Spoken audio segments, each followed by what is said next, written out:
Lexicon by Max Berry.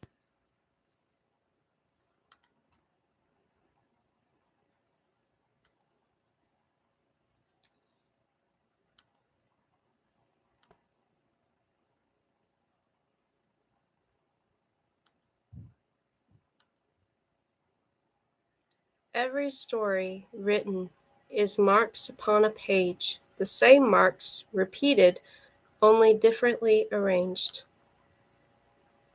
Poets 1.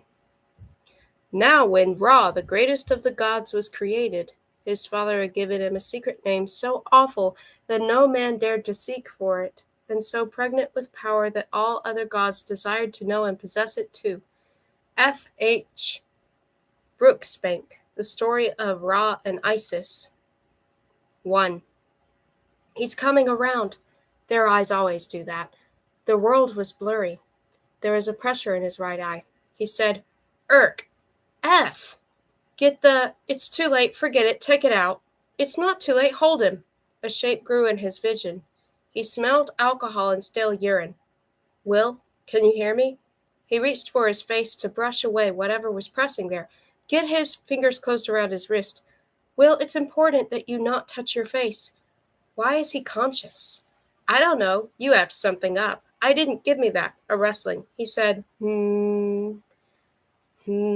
Stop moving. He felt breath in his ear, hot and intimate. There is a needle in your eyeball. Do not move. He did not move. Something trilled, something electronic. Ah, crap. What? They're here. Already? 2 of them, it says. We have to go. I'm already in. You can't do it while he's conscious. You'll fry his brain. I probably won't. He said, Please do not kill me. An unsnapping of clasps. I'm doing it. You can't do it while he's conscious, and we're out of time, and he probably isn't even the guy. If you're not helping, move out of the way. Will said, I need to sneeze. Sneezing would be a bad move at this point, Will. Weight descended on his chest. His vision darkened. His eyeball moved slightly. This may hurt.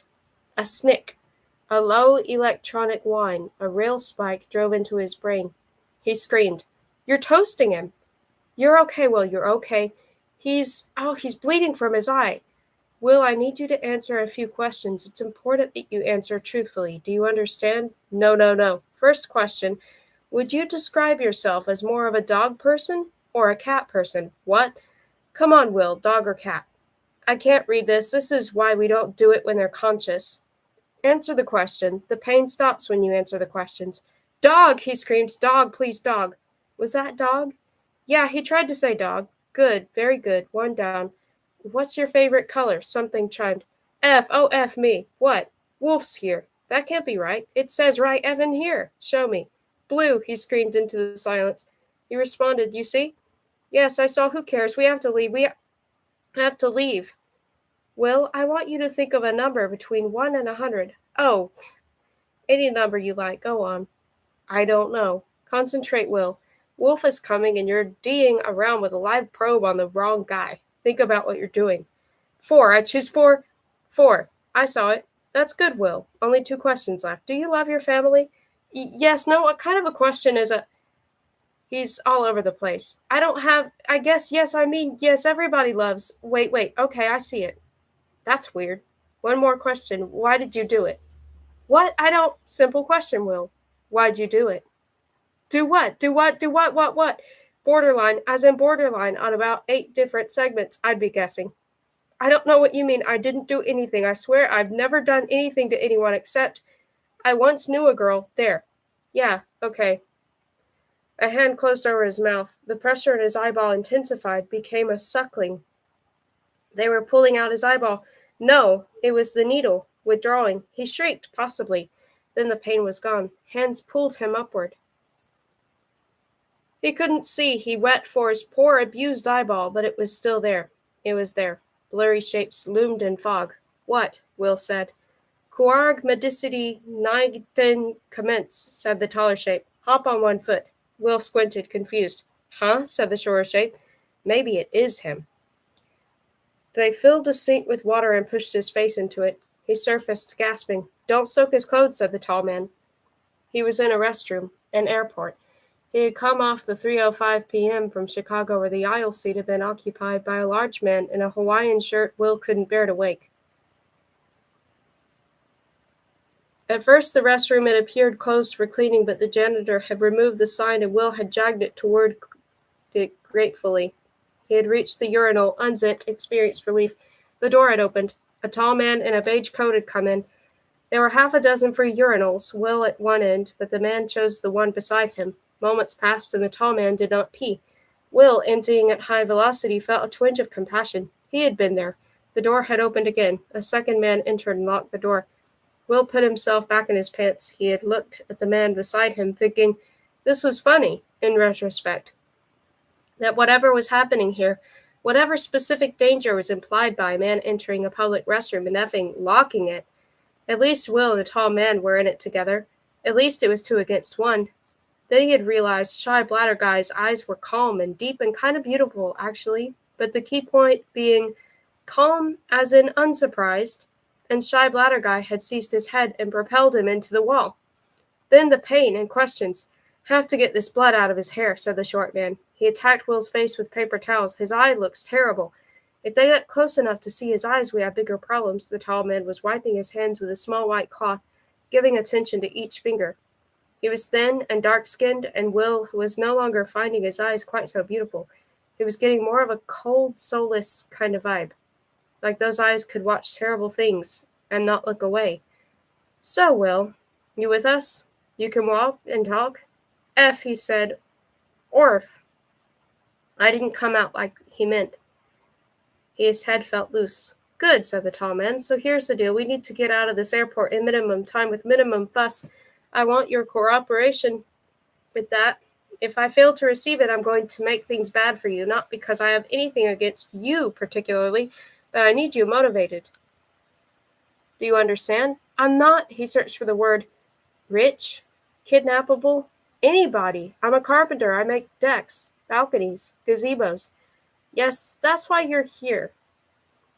Your inevitable work with gazebos. You can forget the act. We know who you are, and they know who you are, and they're here, so let's get the F out while we can. He took a moment to choose his words because he had the feeling he would only get one more shot at this. My name is Will Park. I'm a carpenter. I have a girlfriend, and she's waiting out front to pick me up. I don't know who you think I am or why you stuck a thing in my eye, but I'm nobody. I promise you I'm nobody. The short man had been packing equipment into a brown satchel, and now he slung it around one shoulder and peered into Will's face. He had a thinning hair and anxious eyebrows. Will might have pegged him for an accountant, ordinarily. I tell you what, Will said. I'll go into his stall and close the door. 20 minutes. I'll wait 20 minutes. It'll be like we never met. The short man glanced at the tall man. I'm not the guy, Will said. I'm not the guy.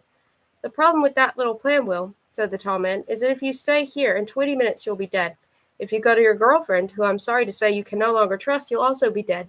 If you do anything other than come with us now, quickly and cooperatively, again, I'm afraid dead.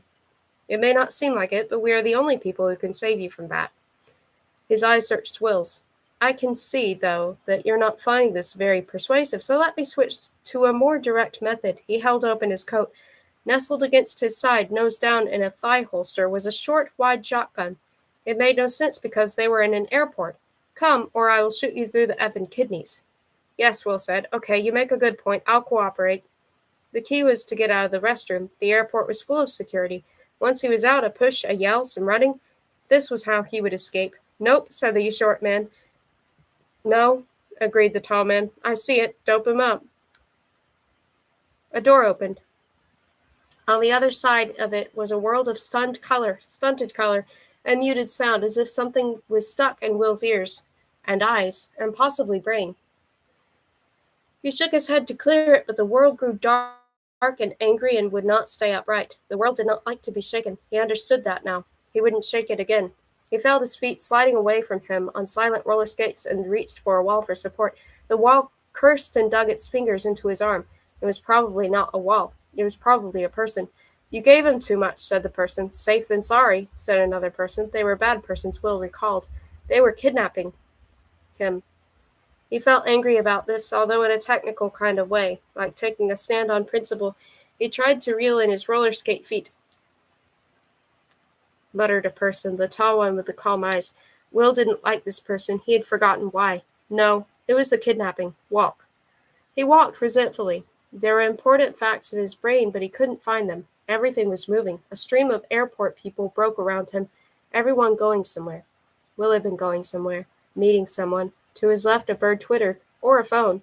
The short man squinted at a screen. Rain. Where? Domestic arrivals right ahead. Will found this idea amusing. Rain in the terminal. Do we know a Rain? Yeah, girl. New. Crap, said the short man. I hate shooting girls. You get used to it, said the tall man. A young couple passed, gripping hands. Lovers. The concept seemed familiar. This way, said the tall man, steering Will into a bookstore. He came face to face with a shelf that said, New Releases. Will's feet kept skating, and he put out a hand to catch himself and felt a sharp pain. Problem? Possibly nothing, murmured the tall man. Or possibly Rain passing behind us now in a blue summer dress. In glossy covers, a reflection skipped by. Will was trying to figure out what had stabbed him. There was a loose wire in the New Releases sign. The interesting thing was that being stabbed had helped to clear the fog in his head. Busiest part of any store. Always the New Releases, said the tall man. That's what attracts people. Not the best. The new. Why is that, Will, do you think? Will pricked himself with the wire. He was too tentative, could hardly feel it, and so tried again, harder. This time a blade of pain swept through his mind. He remembered needles and questions. His girlfriend, Cecilia, was out in front of a white SUV. He would be in a 2-minute parking bay. They had arranged that carefully. He was late because of these guys. I think we're good, said the short man. Make sure, the short man moved away. All right, Will, said the tall man. In a few moments, we're going to cross the hall and walk down some stairs. There will be a little circumnavigating in passenger jets, and then we'll board a nice, comfortable 12-seater. There will be snacks, drinks, if you're thirsty. The tall man glanced at him. Still with me? Will grabbed the man's face. He had no plan for what to do next, so wound up just hanging on to the guy's head and staggering backward until he tripped over a cardboard display. The two of them went down in a tangle of beige coat and scattered books. Run, Will thought. And yes, that was a solid idea. He found his feet and ran for the exit. In the glass he saw a wild-eyed man and realized it was him. He heard yelps and alarmed voices, possibly a tall man getting up, who had a shotgun, Will recalled now. A shotgun, which was not the kind of thing you would think would slip your memory. He stumbled out into an ocean of bright, frightened faces and open mouths. It was hard to remember what he was doing. His legs threatened treachery, but the motion was good, helping to clear his head. He saw escalators and forged toward them. His back sang with potential shotgun impacts, but the airport people were being very good about moving out of his way, practically throwing themselves aside, for which he was grateful. He reached the escalators, but his roller skate feet kept going and he fell on his back.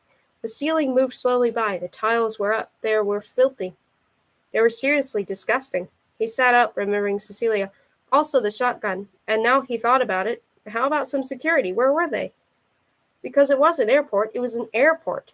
He grabbed the handrail, intending to pull himself up to look for security, but his knees went in opposite directions.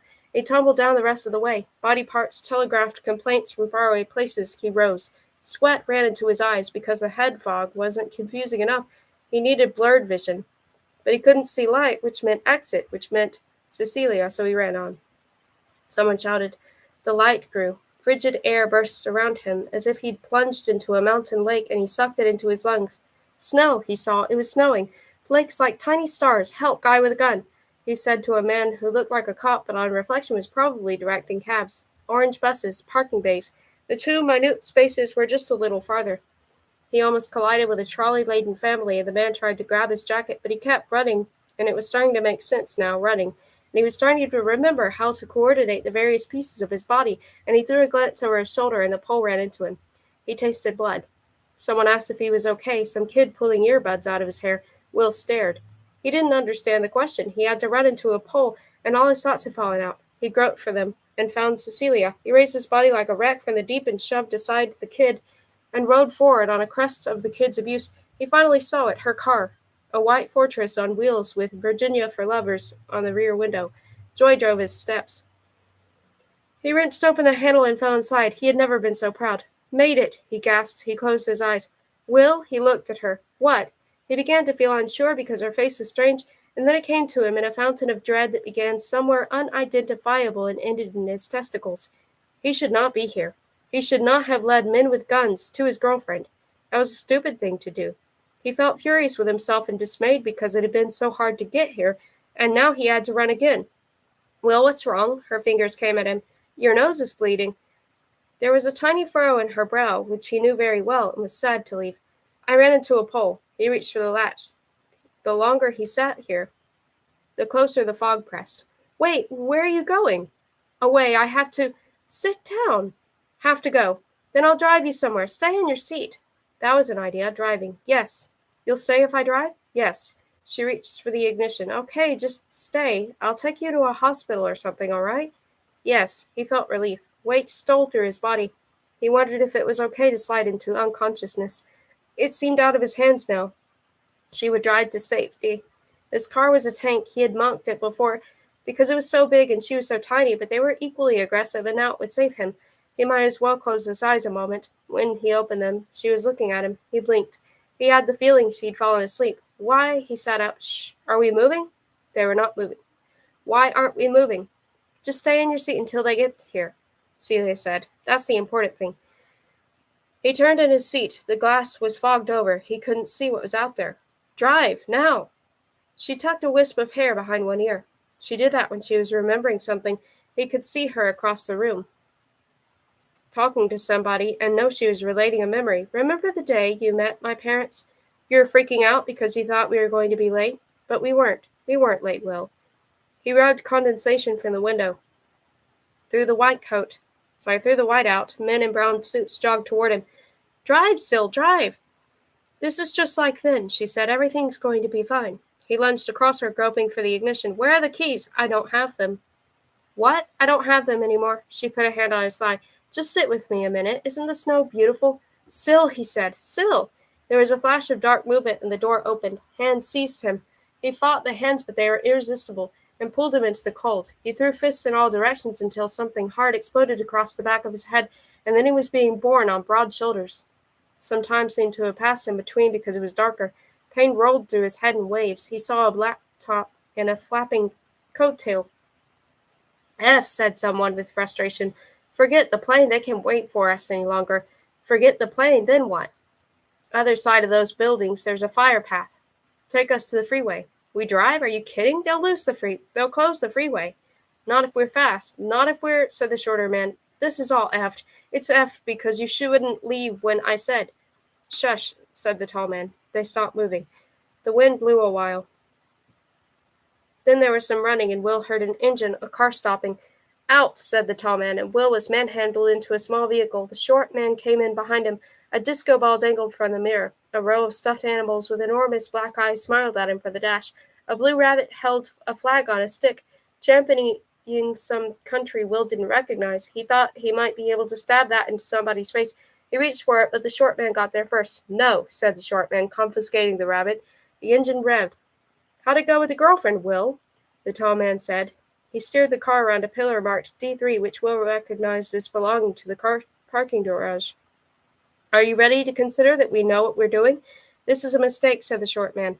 We should stay on foot. The car is fine. It is not fine. Nothing is fine. He had a short, angry-looking submachine gun in his lap.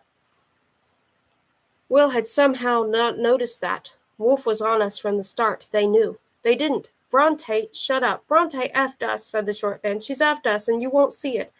The tall man aimed the car at a collection of low hangars and warehouse-like buildings. As they drew near, the wind picked up, splitting ice down the funnels made by their walls. The car shook. Will jammed between the two men, leaned on one, then the other. This car sucks, said the short man. A small figure loomed out of the gloom ahead, a girl wearing a blue dress. Her hair danced in the wind, but she was standing very still.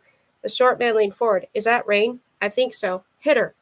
The engine whined. The girl grew in the windshield. Flowers on her dress, Will saw. Yellow flowers. Hit her! Ah, F, said the tall man, almost too quietly to hear. The car began to scream. The world shifted. Weight forced Will sideways. Things moved beyond the glass. A creature, a behemoth with searing eyes and silver teeth, fell upon them. The car bent and turned. The teeth were a grill, Will realized, and the eyes headlights because the creature was an SUV. It chewed the front of the car and bellowed and shook and ran into the brick wall. Will put his arms around his head because everything was breaking. He heard groans, shuffling, the tick of the engine cooling. He raised his head. The tall man's shoes were disappearing through a jagged hole where the windshield had been. The short man was fumbling with his door latch, but in a way that suggested to Will that he was having trouble making his hands do what he wanted. The interior of the car was oddly shaped. He tried to push something off his shoulder, but it was the roof. The short man's door squealed and jammed.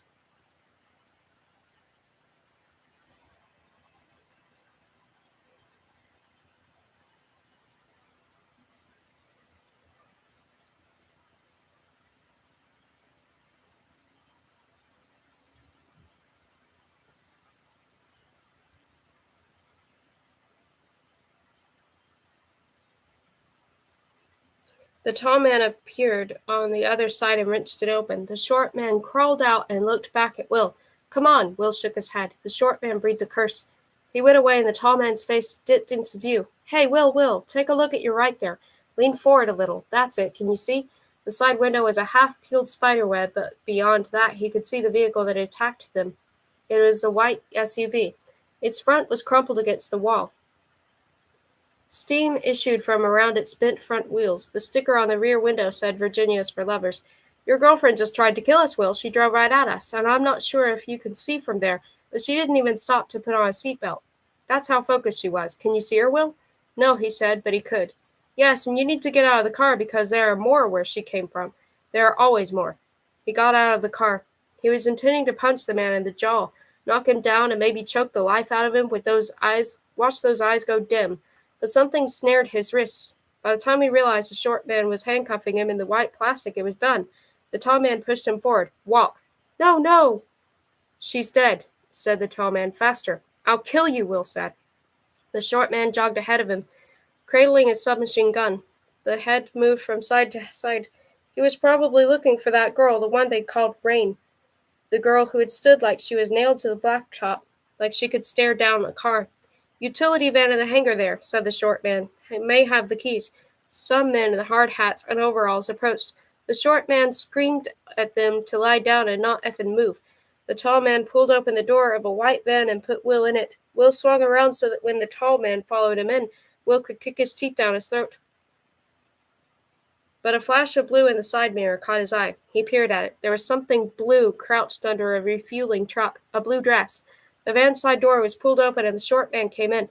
He looked at Will. "What?" Will said nothing. The tall man started the engine. He had slid into the van without Will noticing. "Wait up," said the short man. "He's seen something." The tall man glanced at him. "Did you?" "No," he said. "Crap," said the short man and tumbled out of the van.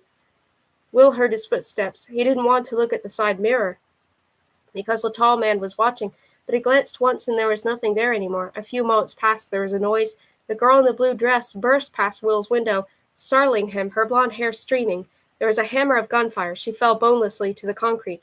"Don't move," the tall man said to Will. The short man came around the van and looked at them. The barrel of his gun was smoking. He looked at the girl and gave a short barking laugh. "I got her!"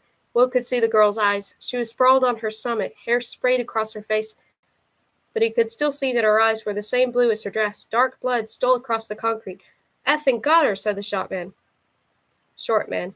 "Holy crap, I nailed a poet." The tall man revved the engine. "Let's go." The short man gestured. "Wait."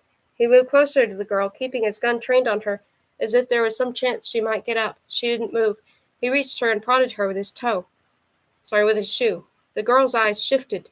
"Contracts hello sick rattrack," she said, or something similar. "Shoot yourself." The short man brought the tip of his gun to his chin and pulled the trigger. His head snapped back. The tall man kicked open the van door and raised his shotgun to his shoulder. He discharged it at the girl. Her body jerked. The tall man walked forward, ejected the spent cartridge, and fired again. Thunder rolled around the hangar. By the time the tall man returned to the van, Will was halfway out the door. "Back," said the tall man. His eyes were full of death, and Will saw clearly that they were now dealing in absolutes. This knowledge passed between them. Will got back in the van. His bound hands pressed into his back. The tall man put the van into reverse, navigated around the two bodies, and accelerated into the night. He did not speak or look in Will's direction. Will watched buildings flit by without hope. He might have had a chance to escape, but that was over now. Airport gunman had nothing to live for.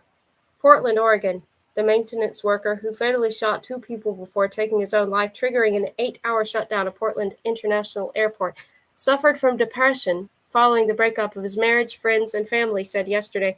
Emilio Gonzalez, 37, told a friend he had nothing left to live for after a court decision awarded full custody of his 2 children, 11 and 7, to his ex-wife, Melinda Gonzalez, 3 months ago.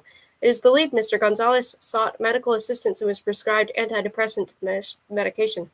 Colleagues remain in disbelief at Mr. Gonzalez's actions, describing him as a friendly, generous man who often went out of his way to help others. Emilio was a flat-out nice guy, said Jerome Weber, who worked with Mr. Gonzalez in aircraft maintenance for 2 years prior to the incident. A little quiet, but anyone would be knocked around by his circumstances. He's just the last guy you'd expect to ever do anything like this. Airport management defended their hiring practices, saying all employees were subject to regular psychological checkups. Mr. Gonzalez passed such a check as recently as 4 weeks ago. We are doing everything we can to get to the bottom of this, said George Aftercock, manager of security for Portland International Airport. We want to know how a model employee can suddenly snap. Emilio Gonzalez shot 2 people on Saturday. A third person, a woman, is believed to have died in a car accident while trying to flee. Their names have not yet been released. An earlier disturbance in which a man ran through the arrivals hall in an agitated state, initially thought to be connected to the shooting, has since been found to be unrelated. Post 16. In reply to http nationstates.org pages topic -8724511 posts 16.html. I can type that out if that helps.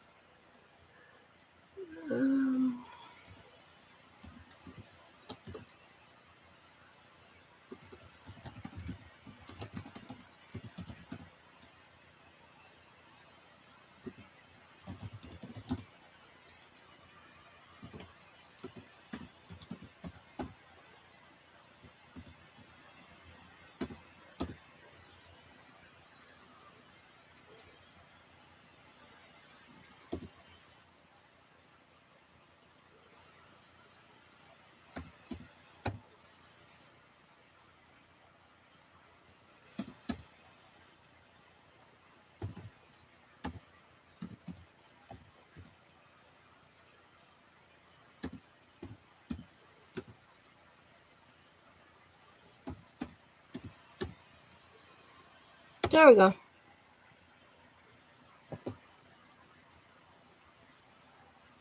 I wonder if it would actually bring up anything.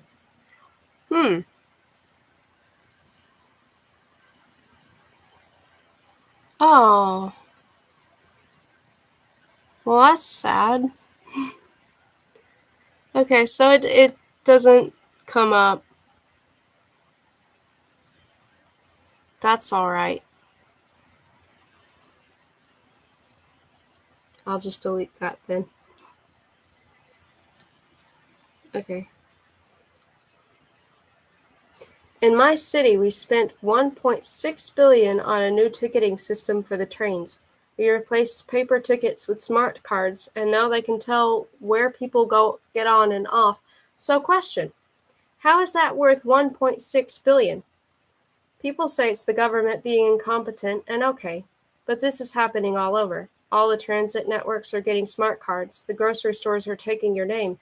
The airports are getting face recognition cameras. Those cameras, they don't work when people try to avoid them, like they can be fooled by glasses. We know they're ineffective as anti-terrorism devices, but we keep installing them. All of this stuff, the smart cards, the ID systems, the anti-congestion, car tracking tech, all of it is terrible at what it's officially supposed to do. It's only good for tracking the rest of us, the 99.9%, who just use the smart card or whatever and let ourselves be tracked because it's easier. I'm not a privacy nut, and I don't care that much if these organizations want to know where I go and what I buy. But what bothers me is how hard they're all working for that data, how much money they're spending, and how they never admit that's what they want. It means that information must be really valuable for some reason, and I just wonder to who and why.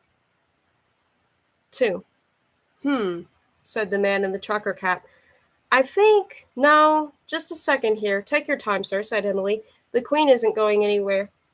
She's quite comfortable under there in all her skirts. She'll wait for you all day.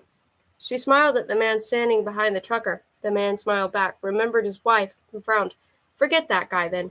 On the left, said a woman in an I love San Francisco sweater. Her eyes darted at Emily. I think. You think? Said the trucker. I'm pretty sure. Emily slipped the woman a wink. You got it. The woman's lips tightened, pleased. I don't know, said the trucker. I was thinking middle. That queen is quick on her feet, sir. No shame in not being able to follow her. Take a guess. Middle, said the trucker, because take a guess meant that's enough, Benny. Benny wasn't a trucker, of course. He had found that cap in an alley. With it pulled low and his straggly sand-colored beard, he could pass. You sure now? You got some advice from this lady here? No, definitely middle. As you say, sir. Emily flipped the middle card. The crowd murmured. Sorry, sir, she got away from you. It took a little work to shift the queen from right to left, a Mexican turnover, but she made it. On the left, just like the lady said. Should have listened. Quick eye you have there, ma'am, very quick. She spread the cards, scooped them up, and flipped them from hand to hand, fast but not too fast. Sections of the crowd began to move away. Emily tucked a strand of blonde hair behind her ear. She was wearing a big floppy hat with colored panels, which she had to keep pushing back to keep from falling over her eyes. Care to try, ma'am? Only $2. Simplest thing in the world if you've got the eye for it. The woman hesitated. Only one game in her. Sometimes Emily would let a mark win the first game, so they want to play again, and again, and again. But that only worked on a certain type of person. Still $2. $2 is fine. I'll play. The speaker was a young man with long hair and a cheap, not quite black suit, and a pale yellow tie. A plastic ID hung from his shirt pocket. There were 4 of them, 2 more boys and a girl, all with that look like college students on summer jobs, salespeople maybe, or something cheap and devious. Not cops. She could tell that. Cops were a constant hazard on the pier. She grinned. The woman in the sweater was moving away, but that didn't matter. Cheap suit guy was better. A lot better. All right, sir, step on up. You did me a favor, I think. That lady may have cleaned me out. I may clean you out, said the guy. Ho ho, big talker, that's fine, sir. Talk as much as you like, no price tag on talking. The game, though, that's only $2. He dropped 2 bills onto Emily's card table. She found him irritating, although he wasn't sure why. Guys like this, arrogant, and audience watching, they were gold. They would lose and double up forever. You had to throw them a win here and there, so they wouldn't blow up, accuse you of cheating. But if you were smart, they would play all day. They would do it because once they were in the hole, their pride wouldn't let them out. She'd taken $180 from a guy like this not 2 months ago. Most of it on the last game. His neck had bulged and his eyes had watered, and she saw how much he wanted to hit her. But there was a crowd. She had eaten that night. She slung the queen and 2 aces onto the table. Catch her if you can. She flipped them, began to swish them around. Loves her exercise, does the queen. Always takes her morning constitutional. Problem is, where does she go? The guy wasn't even looking at the cards. Hard to win if you don't watch, sir. Very tricky. His ID tag said, Hi, I'm Lee. Below that, Authorized Questionnaire Administration Agent. Lee, is it? You must be good if you can follow the queen without looking at her, Lee. Very good. I am, he said, smiling. He hadn't taken his eyes off her. She decided to take Lee's $2. If he ponied up again, she would take that. She would ask if he wanted to double up, and she would take that, and she would be merciless, not give him a single game, because Lee was a D. The crowd murmured. She was flicking the cards too fast, holding nothing back. She stopped, pulled away her hands. There was a collective titter and some applause. She was breathing fast. Well, she said, let's see how good you are, Lee. He still hadn't looked at the cards. The guy behind and to his right, one of the market researchers, smiled at her brilliantly, as if he'd only just noticed her. The other boy muttered to the girl, Good thing is I'm right where I want to be, right in the best possible place, and the girl nodded and said, Yeah, you're so right. On the right, Lee said. Wrong. You sure about that? Want a moment to think? But her hands were already moving, eager to claim victory. Last chance to queen on the right, he said, and as Emily touched the cards, she felt her fingers slide under and to the right. Her left hand went out in a flashy extension that did nothing but draw the eye, and her right slipped 1 card below the other. She was scattered applause. Emily stared. The queen of hearts was on the right. She had switched them. At the last moment she had switched them. Why had she done that? Well done, sir. She noticed a Benny shifting his feet. glancing around for cops, no doubt wondering what the H she was doing. Congratulations, she reached into her money pouch. $2, a difference of 4 between winning and losing. That was a meal. It was a down payment on a night of chemical joy. She held out the bills, and when Lee took them, it hurt. He tucked them into his wallet. The girl glanced at her watch. Something plastic and shiny. One of the boys yawned. Play again? Double up, perhaps? A man like you likes to play for real money, am I right? She was pushing, could hear the strain in her own voice because she knew she'd lost him. No, thank you. He looked bored. There's nothing here I want. She kept walking, hunched over, her Pikachu bag on her back, the floppy hat wobbling about. The sun was setting, but the heat radiated out of the sidewalk, coming off the brick tenements in waves. I didn't want to talk about it. You never let a guy like that win the first game. Then he was carrying the table. He gets ahead, it's over. It doesn't care about money. He cares about beating you. You gave him what he wanted. I flipped the wrong card, okay? I flipped the wrong card. That guy was going to play. Benny kicked a plastic bottle. It spun across the sidewalk and onto the road, where a passing car ran over it with a crunch. He was good for 20. Easy. Maybe 50. Yeah, well, Benny stopped. Emily stopped, too. He was a good guy, Benny, until he wasn't. Are you taking this seriously? I am, Benny. She tugged at his arm. $50. Yeah, $50. She felt her eyes widen. That would pee Benny off, but she couldn't help it. She was perverse sometimes. What? Come on, she tugged his arm. He was like stone. Let's get some food. I'll cook you something. F you. Benny! F you! He shook her off and let the table drop to the sidewalk. His fists bunched. A passing man in a collared business shirt glanced at her, then at Benny, then away. Thanks, guy. Get away from me. Benny, come on. He took a step forward. She flinched. When he hit, he meant it. Do not follow me home. Fine, she said. Fine. She waited until the violence drained out of him, then put out her hand. At least give me my money. I made 120 today. Give me half. Then she ran because Benny's eyes popped in the way that meant she'd pushed him too far again. Her Pikachu bag bounced against her back. Her floppy hat fell off and she left it on the sidewalk. When she reached the corner, Benny was half a block back. He'd chased her, but not far. She was glad she'd held on to her bag. Her jacket was in there. She slept in Gleason's Park, beneath a hedge that people didn't notice and that she had escape routes on 2 sides. She woke to a midnight screaming match, but it was nobody she knew and too far away to be a threat. She closed her eyes and fell asleep to F and mine. Then it was dawn and Drunk was peeing on her legs. She scribbled up, Dude. The man stumbled back. Sorry, he barely got the word out. She inspected herself. Spatters on her pants, boots. Dude, the F? I didn't see F, she said, and pulled her bag out of her hedge and went looking for a bathroom. There was a public restroom in a corner on the park. It wasn't a place she went if she could help it, but the sun was rising and her pants were stiffening with urine. She circled its cinder block exterior, carrying her boots until she was sure it was empty, then stood in the doorway, thinking. Only one way out was the problem with public restrooms. One way out, and you could holler all you wanted. Nobody would come to help. But she went in. She checked the lock, just in case it had been repaired the last time she was here.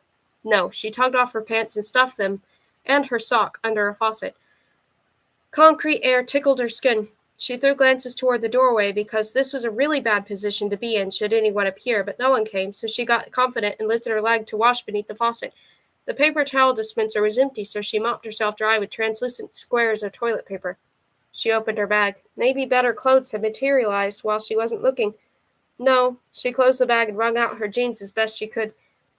What she would have liked to do was carry them over to the park and dry them on the grass while she lay in the sun, legs bare, eyes closed, just soaking up rays, her and her jeans. Another time, maybe. Another universe. She began to pull up her damp pants. As she wandered down Fleet, her stomach tweaked. It was too early for the soup kitchens. She thought about hitting up a friend. Maybe Betty had cooled down. She chewed her lip. She felt like a McMuffin. Then she saw him, Lee, of the long hair and cheap suit, Lee who had taken her $2. He was planted on a street corner, clipboard in hand, approaching commuters with a fake smile. He was in a market research. She remembered. She'd seen that on his ID. She watched him. It felt like he owed her. When she approached, his eyes shifted to her briefly from the man he was quizzing. You owe me breakfast, she said. Thank you so much, Lee told the man. I appreciate your time. He wrote something on his clipboard and flipped the page. When he was done writing, he smiled at Emily. It's the hustler. I let you win, she said. I took pity on you. Buy me an egg, McMuffin. You let me win? Come on, I'm a professional. You don't take a game off me unless I give it to you, she smiled. It was hard to tell this was working. Fair's fair. I'm hungry. I'd have thought a professional could afford her own Egg McMuffin. Sure, she said, but I'm letting you pay because I like your face. Lee looked amused. It was the first nice expression she'd seen from him. Okay. He tucked his pen into his clipboard. Tell you what, I will buy you an Egg McMuffin. 2 Egg McMuffins, she said. She bit down, and it was as good as she'd imagined. Across the Formica table, Lee sat with his arms spread along the back of the booth seat. Outside, children yipped and chased each other around a neon playground. Who brought their kids to McDonald's for breakfast? She shouldn't be judging. She gulped coffee. You are hungry, said Lee. Tough times. She chewed her muffin. It's the economy. Lee wasn't eating. How old are you? 18. I mean, really. 18. She was 16. You look young to be on your own. She shrugged, unwrapping the next McMuffin. Lee had brought her 3, plus the coffee and the hash browns. I'm okay, I'm fine. How old are you? He watched her devour the muffin. Why did you want a McMuffin? I haven't eaten in like a day. You mean a McMuffin in particular? I like them. Why? She eyed him. It's such a stupid question. I like them. Right. He looked away for the first time. She didn't want to talk about herself. Where are you from? Not here. How can you tell? It's a gift.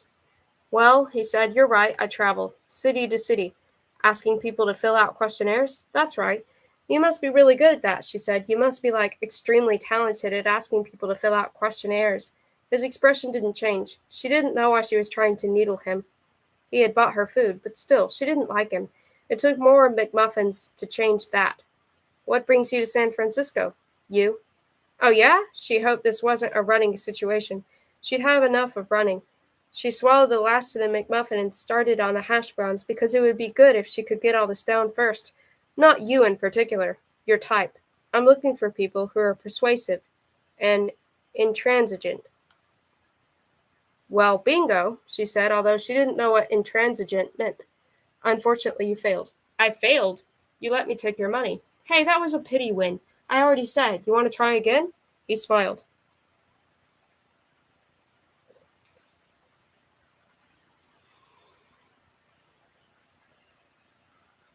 I'm serious.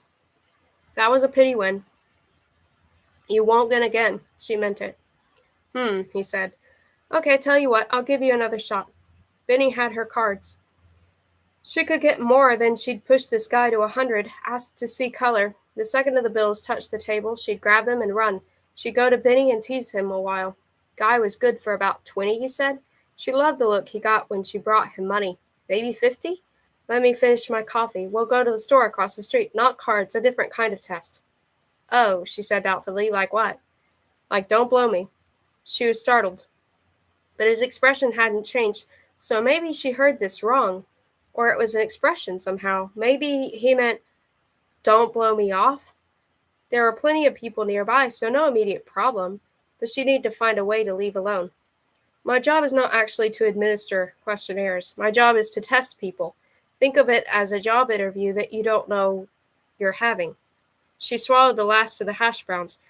Well, thanks for thinking of me, but I'm pretty happy with what I've got going on now. Thanks, though. She gulped coffee dregs. Thanks for the breakfast. She reached for her bag. It pays. She hesitated. How much? How much do you want? I make 500 a day now, she said, which was an outrageous lie, of course, but she made between $0 and $200 a day and split that with Benny. This would be more. How much more? She caught herself. What was she thinking? He was wearing a plastic watch. He would take her to some dingy apartment and lock the door. There was no job. Look, you know what? I'm just going to pass. He reached into a pocket and opened his wallet. She'd noted yesterday that he had no more than $20 in there. He unzipped a section and tossed notes onto the table. She stared. There were a lot of them. We wear cheap clothing because it would seem off if we stood around on street corners in $10,000 suits. I see, she said, not really listening. Let go of your bag. She looked at him. Apparently it was obvious that she had been thinking of snatching that cash and running like H. She released the bag. You get a first-class air ticket to your head office in D.C. You spend 1 week there, doing a round of tests. If you pass, you become a trainee on a starting salary of $60,000. Fail, and we fly you home again with $5,000 in an envelope for your trouble. How does that sound? Like a scam? He laughed. I know, it does sound like a scam, I thought the same thing when they approached me. She kept looking at the cash on the table. She didn't want to. It was irresistible.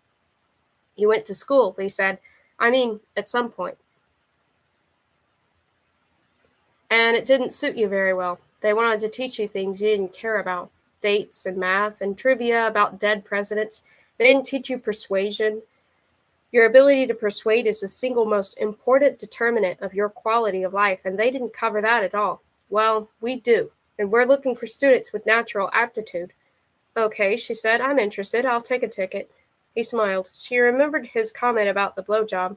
She must have gotten that backward. He must want her to blow him in exchange for the air ticket. That made sense. She wondered if there really was a job. He was kind of believable.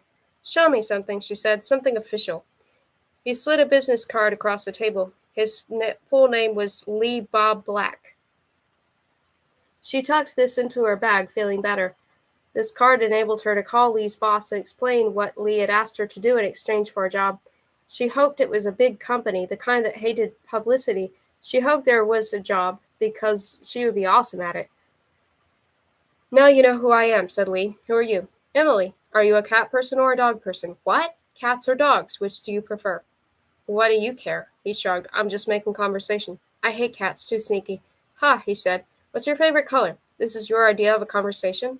Just answer the question. I'm just saying, as someone who knows about banter, you're really terrible at it, she said. Black. Close your eyes and pick a number between 1 and 100.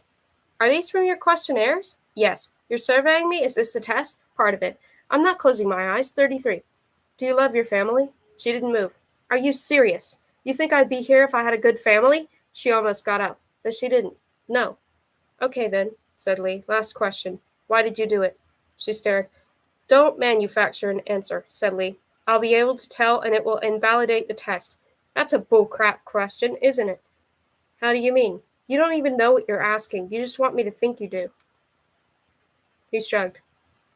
This doesn't sound like a survey. It's a personality test. Is this Scientology? No. Amway? I promise it's not Amway. It's no one you've ever heard of. You're very close, Emily. What's your answer? To your bullcrap question? You don't have to believe it. You just have to answer honestly. Fine, she said. I did it because I felt like it. Lee nodded. One disappointing thing about this job.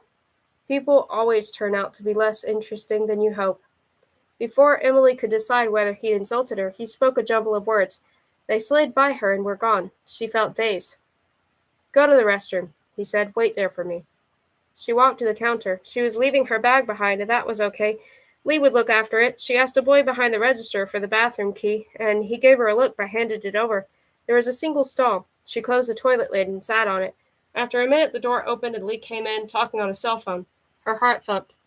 He was kind of handsome. His face grew on you.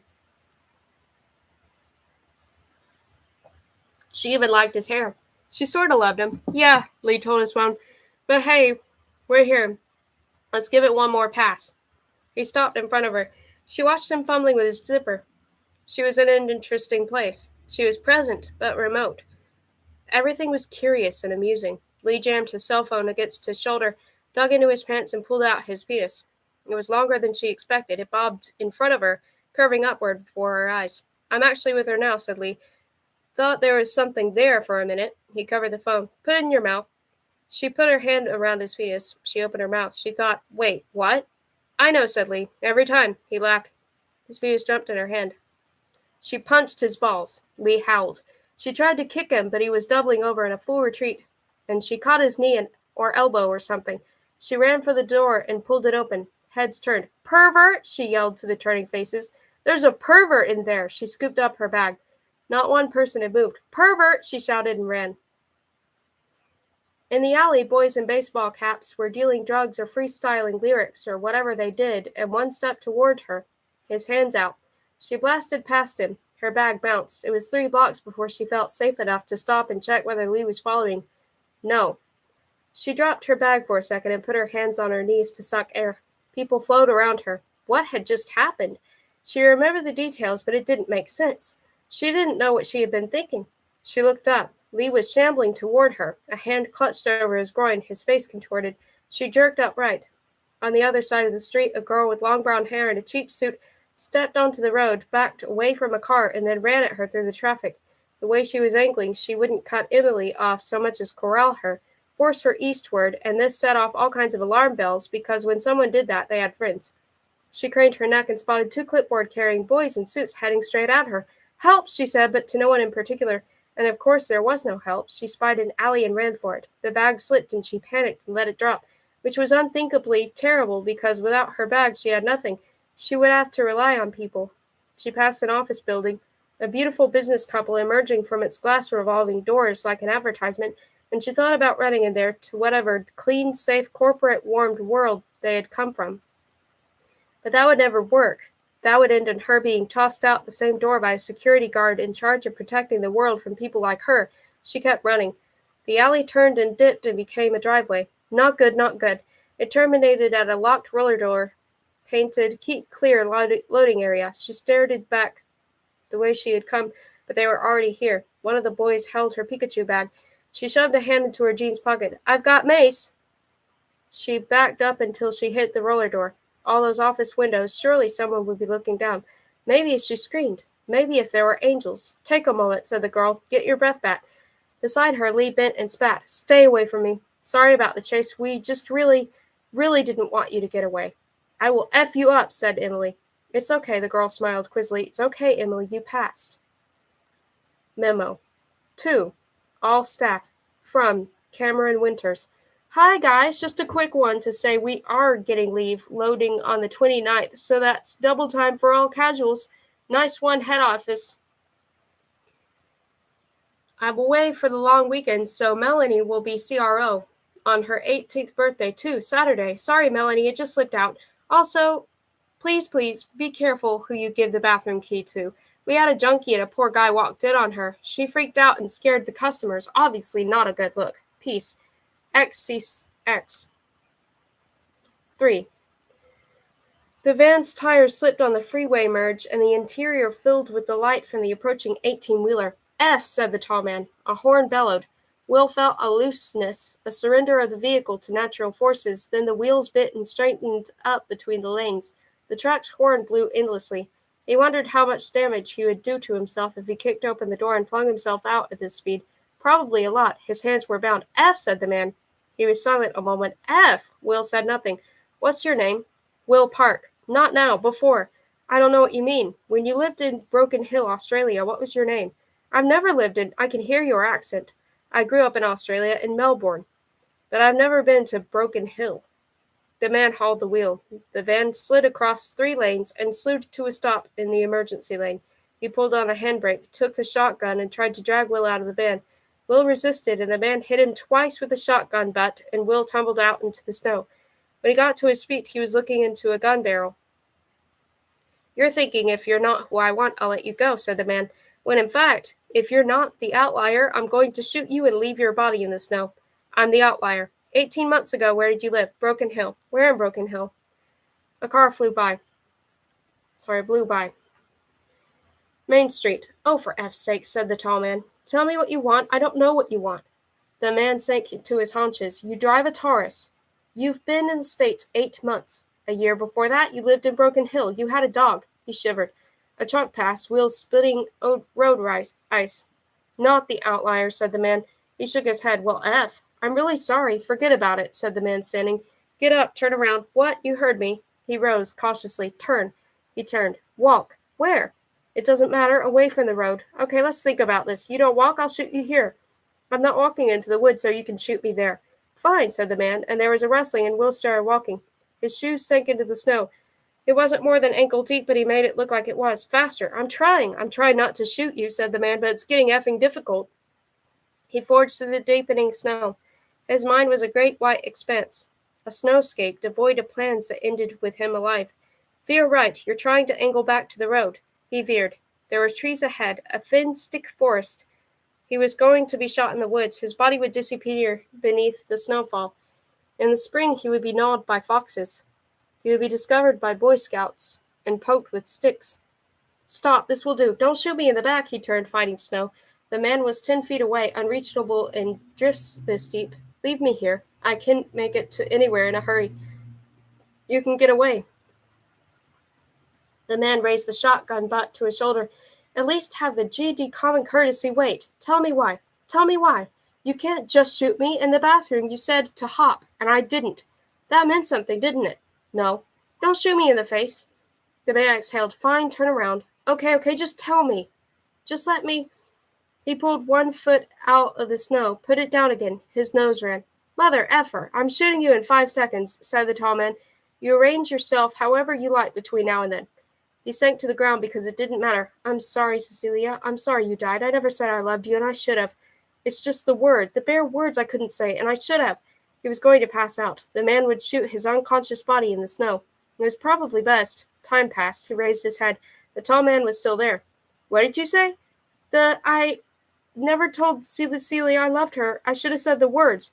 You said bare words. The silence stretched. He couldn't help himself. Are you going to shoot me? I'm thinking about it. His bowels shivered. The man lowered the shotgun. She made you forget, said the man. You really don't know who you are.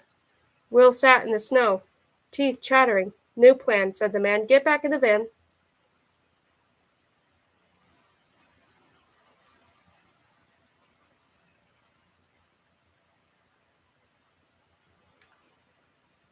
The world slid by in exit ramps and yellow-lit gas stations and trees dressed in snow.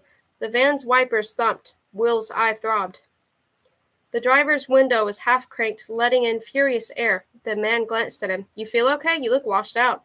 He gestured. Your face. Theoretically, the snow banked up alongside the freeway with us a couple of feet deep. He could possibly survive a leap, then flailing through snow. Hearing the van brake behind him, the door pop open. Not so good. The man wagged a dash control. Heater doesn't work. I need the window open to keep from fogging up. Practically, it was highly unlikely he could get the door open with his feet. Practically, he wasn't going anywhere until the man decided to pull over. You actually look a little hypoglycemic, said the man. He could kick. He could try to force a crash. A problem here was the man was wearing a seatbelt and Will wasn't. A crash would therefore likely to hurt Will a lot more. It was a last resort kind of plan. Stop it, said the man. You're not going anywhere, so stop effing thinking about it. He looked out the side window. Next gas station I'll pull over, said the man. Get you some jelly beans. They turned into a glowing gas station and stopped at the farthest pump from the store. Okay, said the man. Before we proceed, some ground rules. He snapped his fingers because Will was staring at the store. No running, no screaming for help, no mouthing secret messages to the cashier, looking directly into security cameras, saying you need the bathroom, then locking yourself in, etc., etc. Doing any of those things will cause me, he rapped the shotgun, the nose of which poked out from the footwell, to use this, understand? Yes. Not on you. You, I need. I count 3 people in there. Do you want me to shoot 3 people? No. Neither do I. So don't make me shoot 3 people. He twirled a finger. Turn around. What? So I can cut the cord. His bindings loosened. He brought forward his arms against the protest of his muscles and rubbed his wrists. He felt a lot more optimistic with his hands free. Any questions? Said the man. Who are you? Tom. What? I'm Tom, said the man. You asked who I am. I'm Tom. Will said nothing. So let's get these snacks, Tom said, and opened the door. 3 other cars sat beside pumps, 2 sedans and a battered truck with Texas plates, its rear window draped with a Confederate flag. A bumper sticker read, Can't find a job?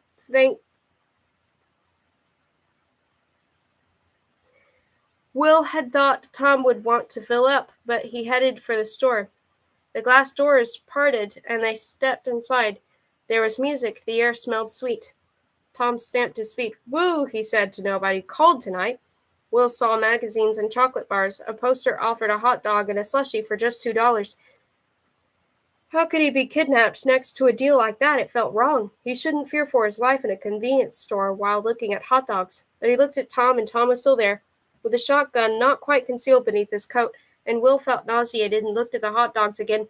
That guy had almost shot him. He had been seconds away from spreading Will across the snow. Cecilia was dead. Just yell, he thought. What's the worst that could happen? He knew the answer, but it was tempting, looking at the hot dogs. Go on, said Tom. Get whatever you want. He gestured at the confectionery aisle. Will walked toward a great pyramid of hot and spicy Pringles. When he glanced back, Tom had wandered over to the magazine rack, where a man in a red-checked snow hat was staring suspiciously at shrink-wrapped women. Hi there, said Tom. That your truck? Will looked back at the Pringles. He closed a hand around one. It was firm and familiar and did not do anything unexpected, for which he felt grateful. He looked back at Tom.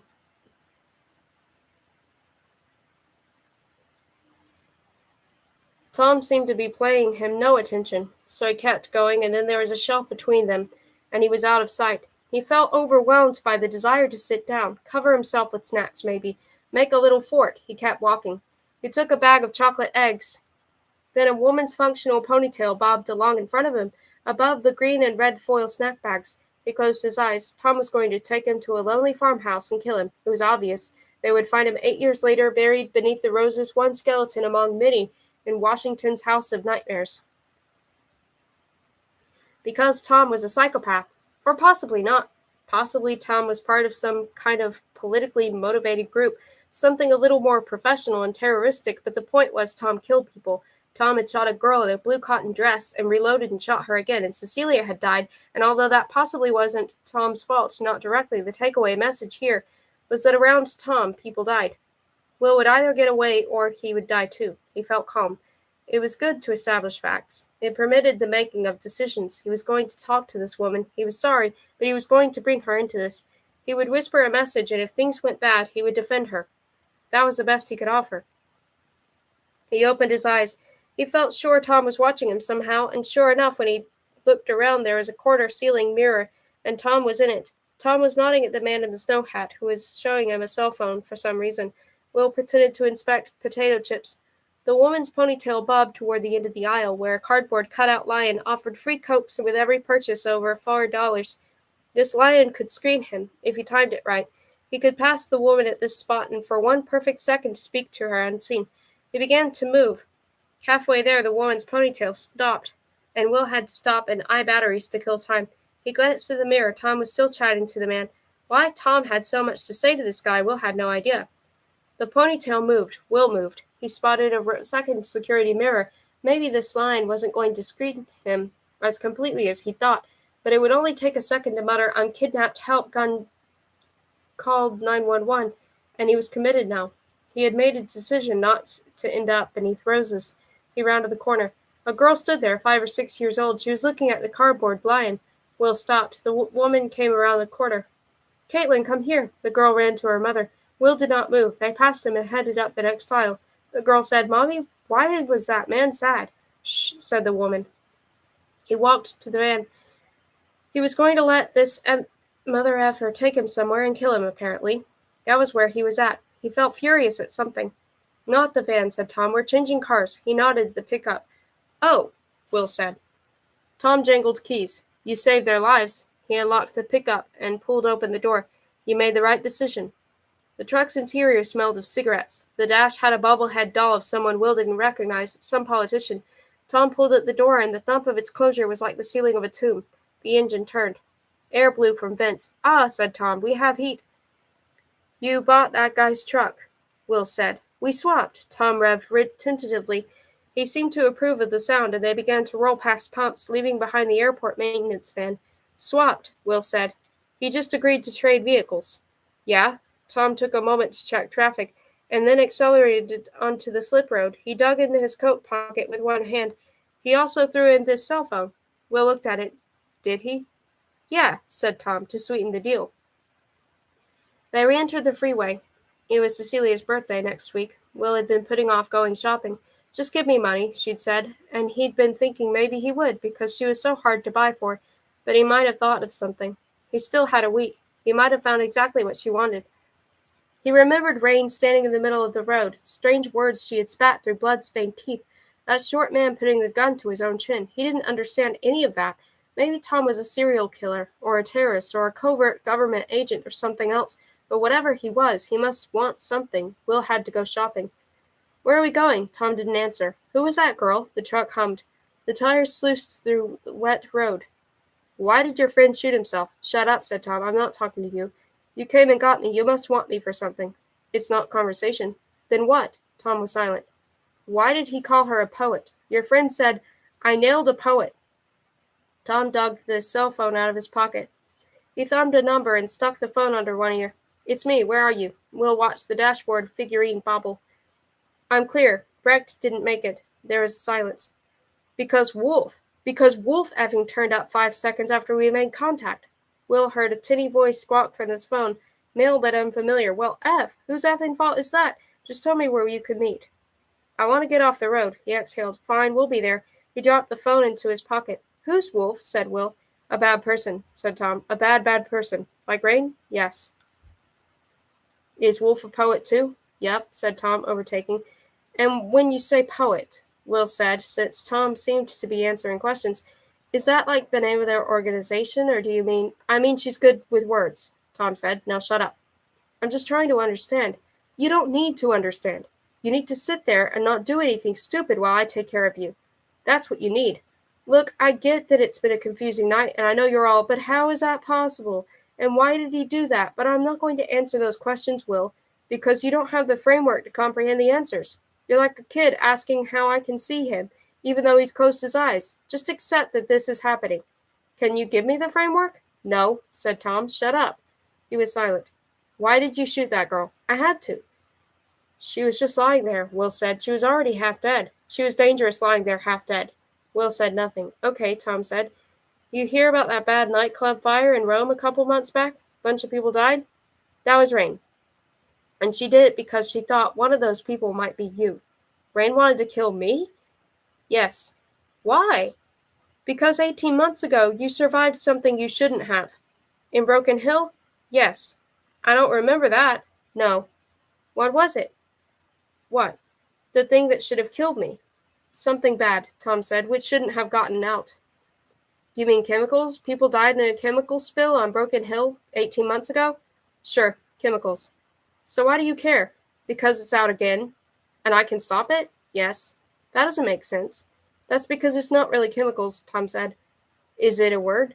Tom looked at him. Earlier in the snow, you were interested in something I said about words. And you said Wolf and Rain are poets because they're good with words. Tom was silent. Okay, it's a word. Which should have killed me. Yes. I don't understand how it can be a word. That's because you don't know what words are. They're sounds. No, they're not. You and I are not grunting at each other. We're transferring meaning. Neurochemical changes are occurring in your brain at this very moment because of my words. Will was silent. Like I said, Tom said. No framework. He felt lost. No one lives in Broken Hill anymore, not since the spill. No. Why did Cecilia try to kill me? It's complicated. Was she a poet? No. Then why? Rain made her. The rain made her? Not Rain. Kathleen Rain, with an E. Wrote poems about nature. Lived in England from 1908 to 2003. And she came back? Tom glanced at him. Are you serious? What? They used the names of famous poets. Oh, said Will. They're not zombies. Okay, I thought. They drove in silence. Is Woolf? Virginia Woolf, Tom said. Virginia Woolf is trying to kill me? Among others, but Woolf is the one to worry about. Why did your friend shoot himself? Because of words? We're done talking, said Tom, with finality. Will shut his mouth. The road unraveled out of the dark, and they went into it. Italian Inferno Club flouted fire code. Rome. Overcrowding contributed to the deaths of 24 people in a popular Italian nightclub. Early reports suggest the fire, believed to have been caused by faulty wiring, tore through the Paradiso Club at around 10 p.m. last Saturday night when the building was at its most packed. Reports in Italian media said a crush developed at exits to one of the club's dance floors, with patrons unable to escape and becoming overcome by smoke. All 24 people in this area are believed to have perished. Maristella Gaglioni, 18, who escaped the adjoining Musica section, described seeing a doorway filled with people. There were 2 men trying to get out, but they didn't move. They were blocking the doorway. No one could get past. The Paradiso recently completed a major renovation, during which it was granted fire certification. Italy's government inspectors are notoriously corrupt. Police have promised a full investigation. 4. Emily kept waiting for someone to pull her aside, ask what she thought she was doing, try to sneak on board with the first-class passengers, but when she reached the gate and handed over her boarding pass, the attendant smiled. Have a nice flight, Miss Ruff. Thanks. She adjusted the strap of her bag, self-conscious. The other first-class passengers were in sleek suits and expensive blouses, and Emily was wearing jeans a guy had peed on the day before. She hadn't realized everyone would be so bright and clean. "Miss Ruff," said the attendant on the plane, like he'd been waiting to meet her. "My information tells me this is the first time you've graced our airline. That cannot be true."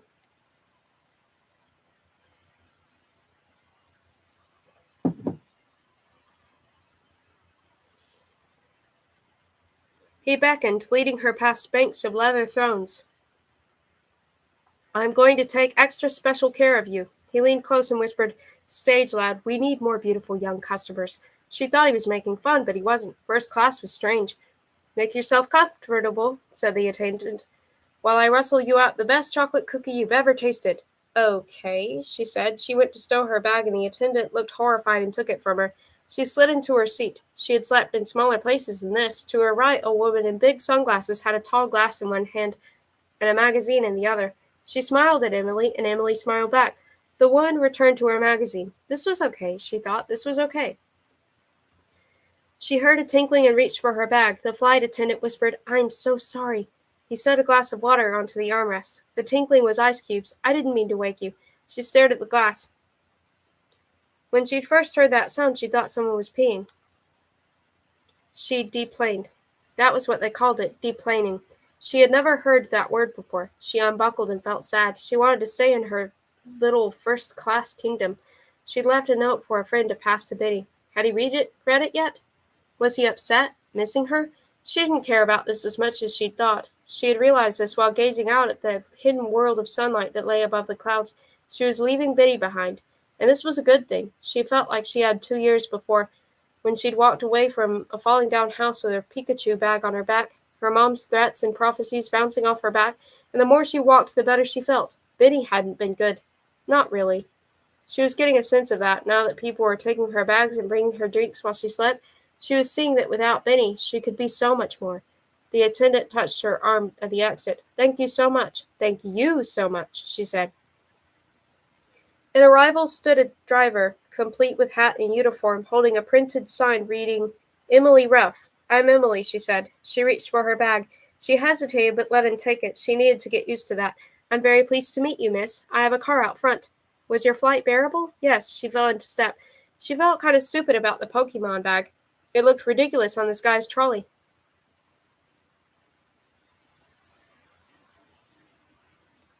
But he didn't seem to mind. People glanced at her. This dirty girl with with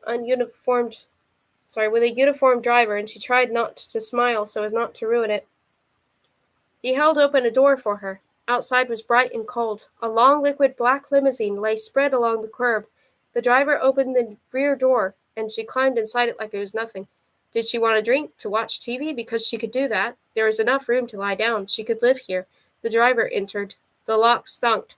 "No rain expected. You come to us on a good day." "I thought it was a good day," she said. "I felt that." They drove for 40 minutes and stopped at the set of high steel plate gates. Through the limo's dark glass, she saw grass and gigantic trees. The driver spoke to someone in a guardhouse. The gates parted. As they moved up the hill, a building appeared. "It's an old convent," said the driver. "There were nuns here for 100 years." The car pulled around the front of the building, its tires crunching gravel. A man came down steps toward them. A porter. That was what he was. "Beautiful, isn't it?" "Yes." "They'll take you from here." He turned in his seat to face her. She liked that, the way people were turning to talk to her. "Best of luck with your examinations, miss." The porter led her to a room with high ceilings and wood-paneled walls and 10,000 books. A sitting room, she guessed, because she had heard of those and couldn't think what else this room was for. Maybe nothing. Maybe after a certain size a building had more rooms than uses. She squeezed her bag between her ankles and tried to relax. Occasionally she heard a door close, thunk, and murmurs of conversation and laughter that floated up a corridor somewhere. She kind of needed to pee. A woman's heels rapped outside. The door cracked open. For a second, Emily thought it was a nun, but it was just a woman in a dark blue suit. She had nuns on the brain. The one was slim, maybe 35, with dark hair and delicate glasses. She came toward Emily with her hand extended and her fingers down. A lady handshake. Emily got off the chair to take it. "Hello, Emily. Thank you so much for joining us. I'm Charlotte." "Hi," she said. Charlotte settled into a chair. Emily returned to hers. They seemed a long way apart. A rug lay between them like a map of some undiscovered world. In a moment I'll show you to your room, Charlotte said, but first I'm sure you must have questions. She did. Like, what was with that Lee guy? And why me? And these examinations, what are they exactly? But she didn't ask them. The thing was, if these questions had bad answers, it was going to be really disappointing. We have 6 of you this week, said Charlotte, deciding to answer questions Emily hadn't asked. 6 applicants, that is. You each have your own room, of course. Yours overlooks the Eastwood. I think you'll enjoy it. There's a central dining room where you'll be served meals, and you'll find a recreation room at the end of the hall, and a reading room beside that. Between examinations, please do feel free to explore the grounds. It's a wonderful space. It was once a convent, I heard.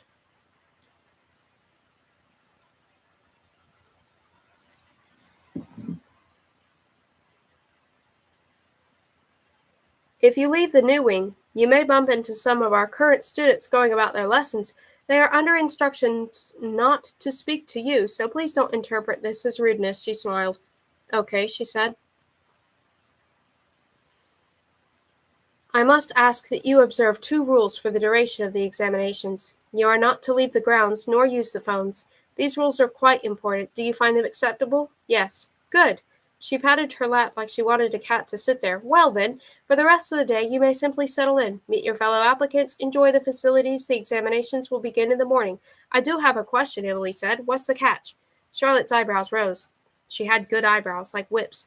I beg your pardon? Well, she gestured to the room. This is kind of unbelievably good. I mean, I appreciate it, but if you're going to ask me to shave my head or take my clothes off or something, I'd like to know. Charlotte suppressed a smile. We're not a cult, I promise. We're a school. We bring the best and brightest here to help them reach their potential. Right, Emily said. You seem unconvinced. It doesn't look like a school. Actually, it looks very much like a school. You may think otherwise, because your experience has been limited to government-run child farms. She leaned forward and whispered conspiratorially, To me, those do not look very much like schools. Emily wasn't sure how to respond. Charlotte rose to her feet. Well, let me show you to your room. She picked up her bag. I still think there's a catch. Charlotte pursed her lips. If there must be a catch, we do only admit those who pass the examinations, which are difficult. I'll pass, Charlotte smiled. Well then, she said, there's no catch. She followed Charlotte through wood-paneled corridors and halls with bar-off ceilings. She had never seen so many arches. Charlotte tapped a door with her fingernail. My office. A copper nameplate was engraved C. Bronte. Come to me with any questions or concerns, day or night. There were more corridors. Through tall, slitted windows she glimpsed kids in dark blue uniforms with hats and blazers. Maybe it did look like a school. Charlotte stopped outside a heavy wooden door. Your room. There was a small bed, a high arched window, one old desk with a high-backed chair. The walls were stone, patches worn smooth by the palms of restless nuns. A few of the others are about, said Charlotte. But I'll let you find them in your own time, she smiled, one hand draped on the door handle. Dinner will be called at 6. The door closed. Emily let her bag drop. She went to the window and studied the mechanism until she figured out how to swing open the glass in 2 panels. She leaned out. A breeze tugged her hair. Woods was right. The trees were like pillars. You could get lost in there, find a gingerbread house, meet a witch. She needed the bathroom. She could have to find some of the other kids, check out the competition. But she stood a while and watched the trees because even if this whole deal turned out to be a scam, this moment here was really nice. She peed and washed her hands and steadied herself in the mirror. Her hair was like straw. She was wearing an outfit that looked worse the fancier her environment became, and didn't smell terrific either. But aside from this, she did not seem completely out of place. She could possibly believe she was a person who regularly peed in bathrooms with 20-foot ceilings and then went out of her house. Relax, she told the mirror, because her eyes were tense. She followed sounds of a television too small to a small room with sofas and cushions and a boy spread across them. He sat up as she entered. His hair was very curly. His clothes were new and bright, and his collar was turned up. If they had something in common, she couldn't see it. His eyes moved over her. He was probably thinking the same thing. Hey, he said. Hi, who are you? A guy, on a sofa. He smiled. She hated him already. You're here for the tests? Yeah. Just a ride? Yeah. From where? San Francisco. Right, he said. And, we're in San Francisco. He smiled again. That upturned collar. What was that? Street. He looked blank. V. she said. The street. You know, the street. He shook his head. I don't know. Yeah, I see that. I'm sorry. I don't mean to offend. I mean, what is it to you, do? He twirled a finger indicating the room. They don't bring you here for no reason. I'm a magician. I entertain. Really, he said, you don't strike me as the entertaining type. You don't strike me as someone who knows jack about crap, she said, because she was starting to get a little intimidated by his wording. Why are you here? He grinned. His teeth were really something. New England Schools Debating Conference, finals. He waited for a response. I'm good. Are you? She said. She showered and redressed. Where she'd come from, it was fine to wear the same clothes for days at a time. That meant you were busy following life's opportunities, but she could see that here it was going to become an issue. She pulled on her jacket at least, which was furry and had little biker studs that made fun of anyone mentioned them, but secretly thought were awesome. She brushed her hair until most of the knots were gone and clipped it out of her face. She had a faint memory of mascara left in her makeup bag and scrapped together what she could to give herself smoky eyes. She had lost her deodorant somewhere, but she had soaped up in the shower. The reality was she smelled better than she had in a while. A bell rang somewhere, an honest bell, like a musical instrument. She opened her door to faces peering out of the doorways. They were all young, mostly female. Chow time, said a black girl across the hall, and there were titters. The dining hall table had 7 places set on a tablecloth the size of a bedsheet, but there were still miles of glowing wood stretching away at either end. The curly-haired boy came in, joking with a girl she hadn't met, and sat opposite. She thought he might look at her, but he didn't. She tried to figure out the cutlery. A girl no more than 10 climbed onto a chair beside her. Emily said hi, and the girl said hi back, shyly. On her other side, a pretty girl with angel blonde hair slid into a seat. The curly-haired boy looked at the blonde girl and away and then back at Emily and thought, yeah, okay. Charlotte, whom Emily still vaguely thought of as a nun, moved around the table, chatting briefly to each of them. Bread was served, soup. The 10-year-old stared hopelessly at her spoons, and Emily tried to help with educated guesses based on what everyone else was using. I love your jacket, said the angelic blonde girl. It's so authentic. Oh, she said. I like your ears. My ears? Emily had meant that as an insult, but now she realized the angel girl was serious. The girl had seriously tried to compliment her jacket. Yeah, they're like a fairy's. She elbowed the 10-year-old. Fairy ears, right? Yes. Oh, said the angel girl. Well, thank you. There were silver plates with bite-sized constructions of meat and bread and paste and whatever. She picked one up only because it got her out of this conversation. It was actually not bad. Weird, but not bad weird. This was her whole day, on a cracker.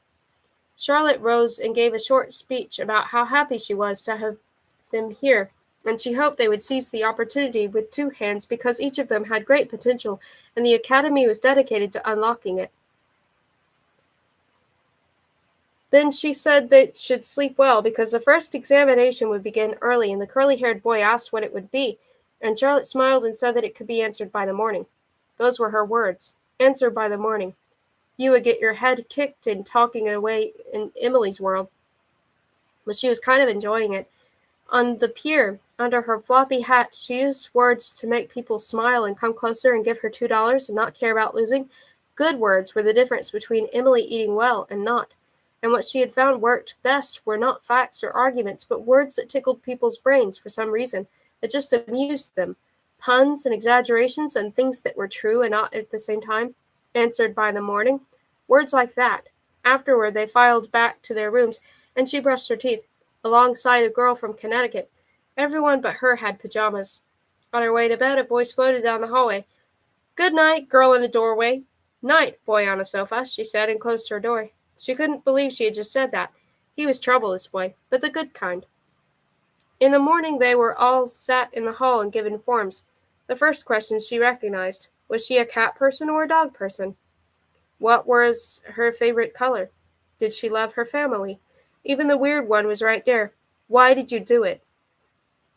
It was at the very top of the page, and the rest was nothing but endless lines. Please answer with complete honesty, said Charlotte.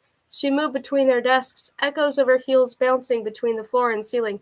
Anything less will not serve you well.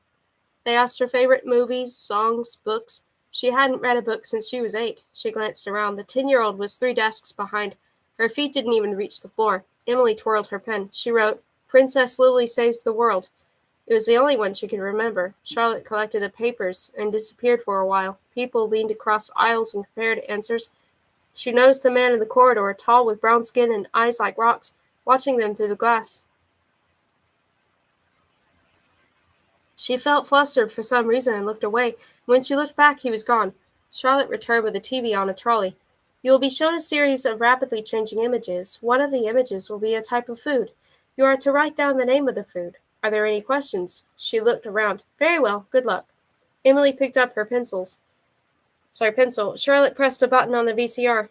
On the screen, text appeared. Series 1-1, then faded away. There was a second screen. There was a second of blackness. Then a jumble of images flashed by and was gone. Emily blinked. The screen said, End of Series 1-1. Heads bent over desks. Emily looked at her paper. That had been a lot faster than she'd expected. What had she seen? A laughing face? A family around a table? People kissing, grass, a cow, a glass of milk? She wasn't sure, which was strange because she was observant. She had quick eyes. So why wasn't she sure about the milk? She glanced around. Everyone but her was writing. She chewed her lip. She wrote, Milk. Pens down, please. She glanced around. The curly-haired boy next to her had sushi. She felt cold. Had there been sushi? Maybe. She looked left. The angel girl. Sushi. Charlotte prowled the desks. Yes, she said, passing a boy at the front. Yes, yes. She stopped at Emily. No. Emily exhaled. Yes, yes. No. She turned to see who else had effed up. It was a 10-year-old who looked devastated. Before she hid her paper, Emily saw milk. Series 2, said Charlotte. Obviously, what she'd done wrong was let herself be misled by the other images. Breakfast, a cow, and there had been a glass, but empty. Her brain had filled that in. She was too imaginative, and the reason she didn't get sushi was she didn't know what the F sushi looked like. She kind of remembered now, but it wasn't exactly a familiar food. Those other guys probably ate sushi twice a week with caviar and quail and whatever the paste was on the crackers yesterday. Pâté, that. She would get the next one. Images flickered. The screen blanked. Terror gripped her.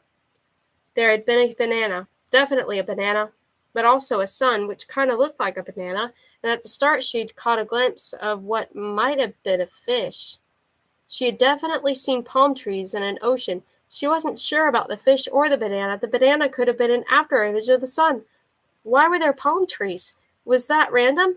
Or was it trying to make her think of fish? She squeezed her pen. She wrote, Fish. Answers, please. She looked around. The curly-haired boy. Banana. The angel girl. Banana. The 10-year-old. Fish. Yes, yes, yes. Charlotte reached her no. She had outsmarted herself. She should have trusted her instincts. She didn't want to meet the curly-haired boy's eyes, but couldn't stop herself. His eyes were closed as if he was focusing, clearing his mind. D, she thought, but maybe she should do that. Series 3. The screen barfed images. This time it talked, which took her by surprise. A man said, Red. An old woman laughed, and was that a strawberry? No, a blood spot. It ended. She had definitely seen ice cream in a cone. She wrote that down before she could second-guess herself. She covered her paper with her hands and stared holes in the girl in front of her. The curly-haired boy put down his pen. She couldn't see his paper, so she mouthed, Ice cream? His eyebrows rose. She didn't know what that meant. She felt a surging desire to pick up her pen and write something else, but she hadn't seen anything but ice cream. Answers, please. The curly-haired boy moved his hands. Strawberry. Double F, she said. She didn't bother to look at the others. Charlotte reached her and confirmed that she had gotten it wrong again. There were 2 more no's. Along with her and the 10-year-old, a skinny guy in the back had messed up. Emily was glad for this, but mostly furious. Given $10 to each of the people in this room, wait 2 hours and Emily would have it all. Drop them on the street with no cash and no place to sleep. She would be the one with her crap together. 24 hours later. These tests, though, were making her feel like a moron. Series 4. F you, she thought. She looked at the screen, but her heart wasn't in it. It was the longest sequence yet. When it ended, she looked at her paper and thought, I have no idea. The girl in front of her let out an explosive sneeze. It was the kind of thing Biddy would do when she wanted a moment's distraction without thinking. She flicked her eyes right. Beneath the curly-haired boy's arm, APR. The rest was obscured. "Bless you," said the angel. Someone tittered. "Quiet," said Charlotte. She couldn't think of a food that started with APR. She was mentally stuck on apple. Could he have written app? If she couldn't think of an APR food in 5 seconds, she was going with apple. Charlotte opened her mouth. Emily sprawled, "Apricot." "Answers, please." She glanced right. "Yes." Charlotte began to walk the desks. "Yes, yes, yes." By the time she reached Emily, Emily had noticed a problem. The boy had apricots. She was short in S. Charlotte paused. Emily said nothing. "Come on," she thought. "Apricot, apricots, what's the difference?" "Yes," said Charlotte. She glowed. This was what she should have been doing from the beginning. This was how she'd accomplished everything her whole life, by skirting the rules. She should not have forgotten that. Yes. Yes. No. Charlotte walked to the front and turned off the TV. "Thank you. This concludes the first examination. Please enjoy the rest of the day." People began to talk, rising from their desks. "Gertie, remain behind, please." Emily looked at the 10-year-old. The kid looked miserable, so Emily leaned over. "It's just a stupid test." She'd been wrong about this girl's age. Gertie wasn't even 10. "Don't worry about it." "Emily Reff," said Charlotte. "You may go." "You're just too young," Emily said. "I was here a couple years back, and failed everything. Next year you'll smash it." Gertie looked at her hopefully. "Thank you, Emily," said Charlotte. She gave Gertie a wink on the way out, the kind that tickled people on the pier. "Thought you were history," said the curly-haired boy. She had been passing by his room, but now she stopped. He was splayed on his bed. The angel girl was in there, leaning against the stone wall. Just warming up, she went to move on, but the girl peeled herself from the wall. "Hey, I want your opinion. Why do the teachers here have fake names?" Emily looked at her, confused. "Charlotte Bronte, there's a teacher named Robert Lowell, and a Paul Auster, too. Did you see the main board in the lobby? It says before Bronte, the headmistress was Margaret Atwood." She raised her eyebrows. "And?" said Emily. "They're famous poets," said the boy. "Dead famous poets, mostly." He looked at the angel girl, amused. She didn't know.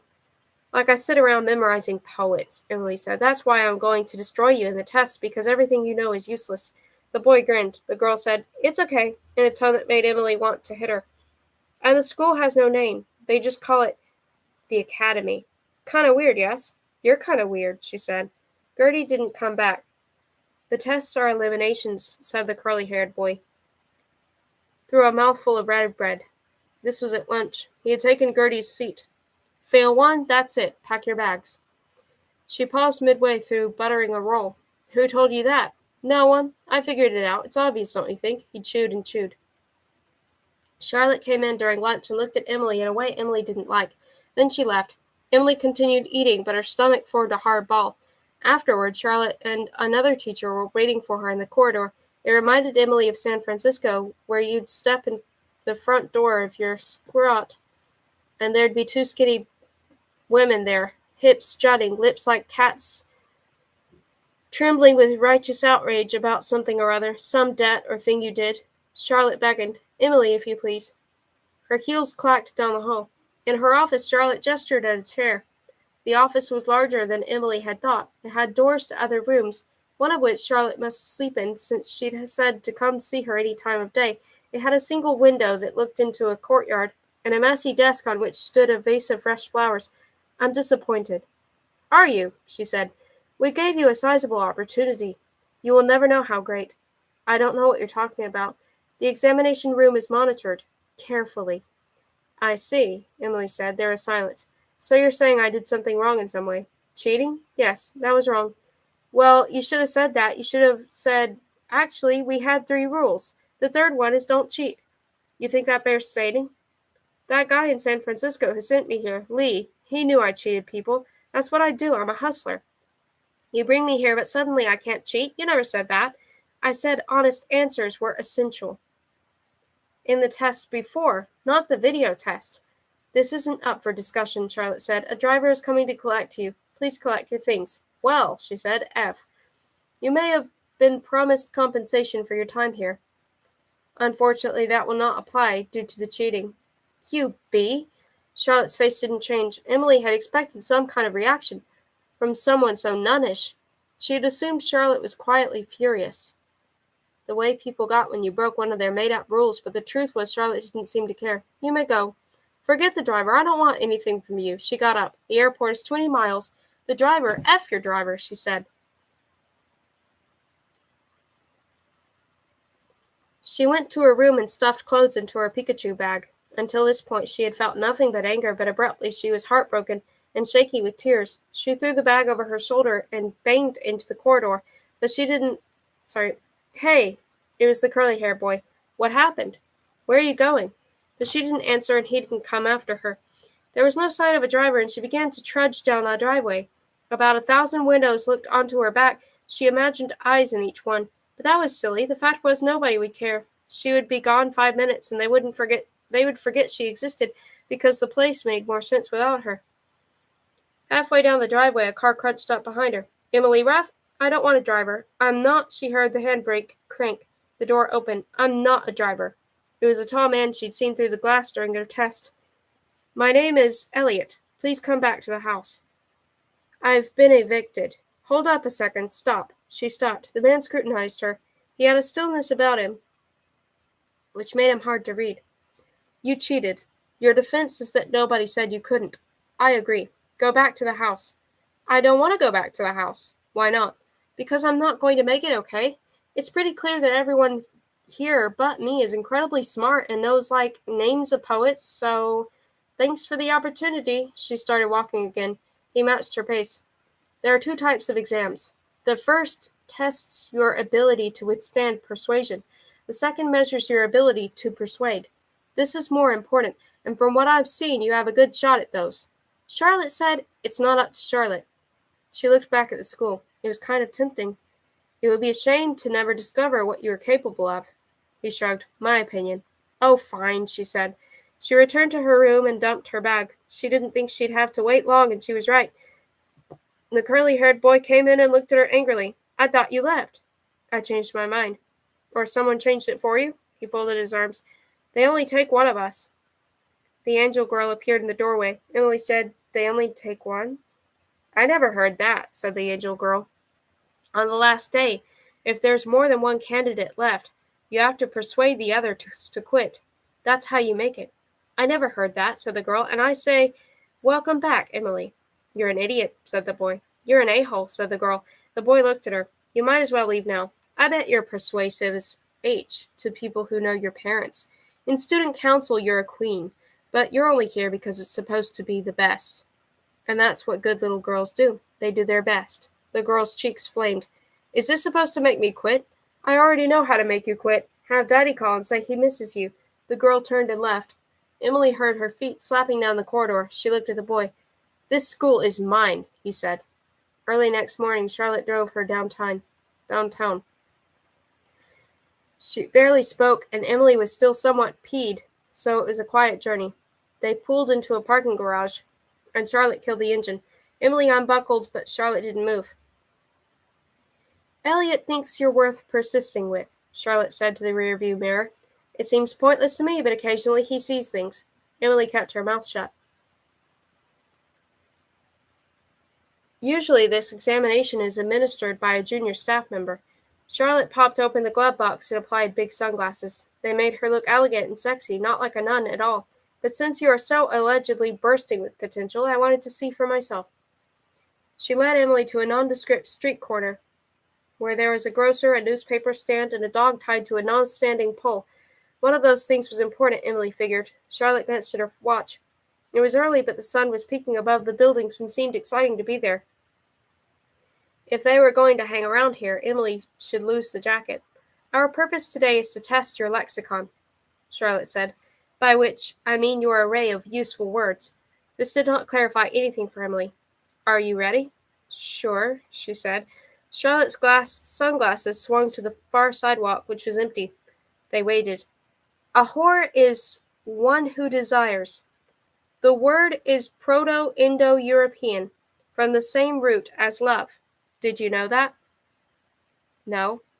Today the word is used to describe any person who can be persuaded, most obviously by money for sex. but also more generally. One may whore oneself by performing any kind of vaguely unpleasant act in exchange for reward. Emily shifted from one foot to the other. A similar word is proselyte, typically used in a religious sense to denote a person converting from one faith to another. Like a whore, a proselyte is persuaded to perform an act. The difference is that a whore does what she knows is wrong for reward, while a proselyte does what she has been persuaded to believe is right. She glanced at Emily. You are to remain within 3 feet of where you currently stand. If you move beyond that radius, you fail the examination. You are to persuade people on that side of the road to cross to this side. You may not use the same method of persuasion more than once per person or group. Each person or group you fail to persuade is a strike. After 3 strikes, the test ends. You begin now. Emily stared. Charlotte nodded to the far sidewalk. A girl in a tracksuit was jogging down it. For a moment, Emily froze. Then she yelled, "Hey! Hello!" She waved her arms. The jogger pulled earbuds out of her ears. "Can you come here, please? It's very important." The woman looked annoyed, but she stopped, checked the traffic, and headed across the road. "Non-specific anonymous verbal summons," said Charlotte, retreating to the shade of a clothes store awning. "1." The jogger reached her, blond and sweaty. "Yeah? Sorry," said Emily. "I thought you were somebody else." The woman gave her a dirty look and plugged her earbuds back in. Emily felt sweat on the back of her neck. "How many do I need to pass?" "I'm afraid I can't divulge that, but if you're interested, the record is 36. "Elliot, actually. Attention, please. Here comes another." Emily pulled off her jacket and dropped it to the sidewalk. "John!" she yelled. "John! Hey, John!" The man on the opposite sidewalk paused. When he realized she was talking to him, he looked amused and shook his head. "What?" She held her hand behind her ear. "Can't hear you, John. I'm not John." "What? I'm not—" He gave up and detoured toward her. "Verbal summons by name," said Charlotte. 2.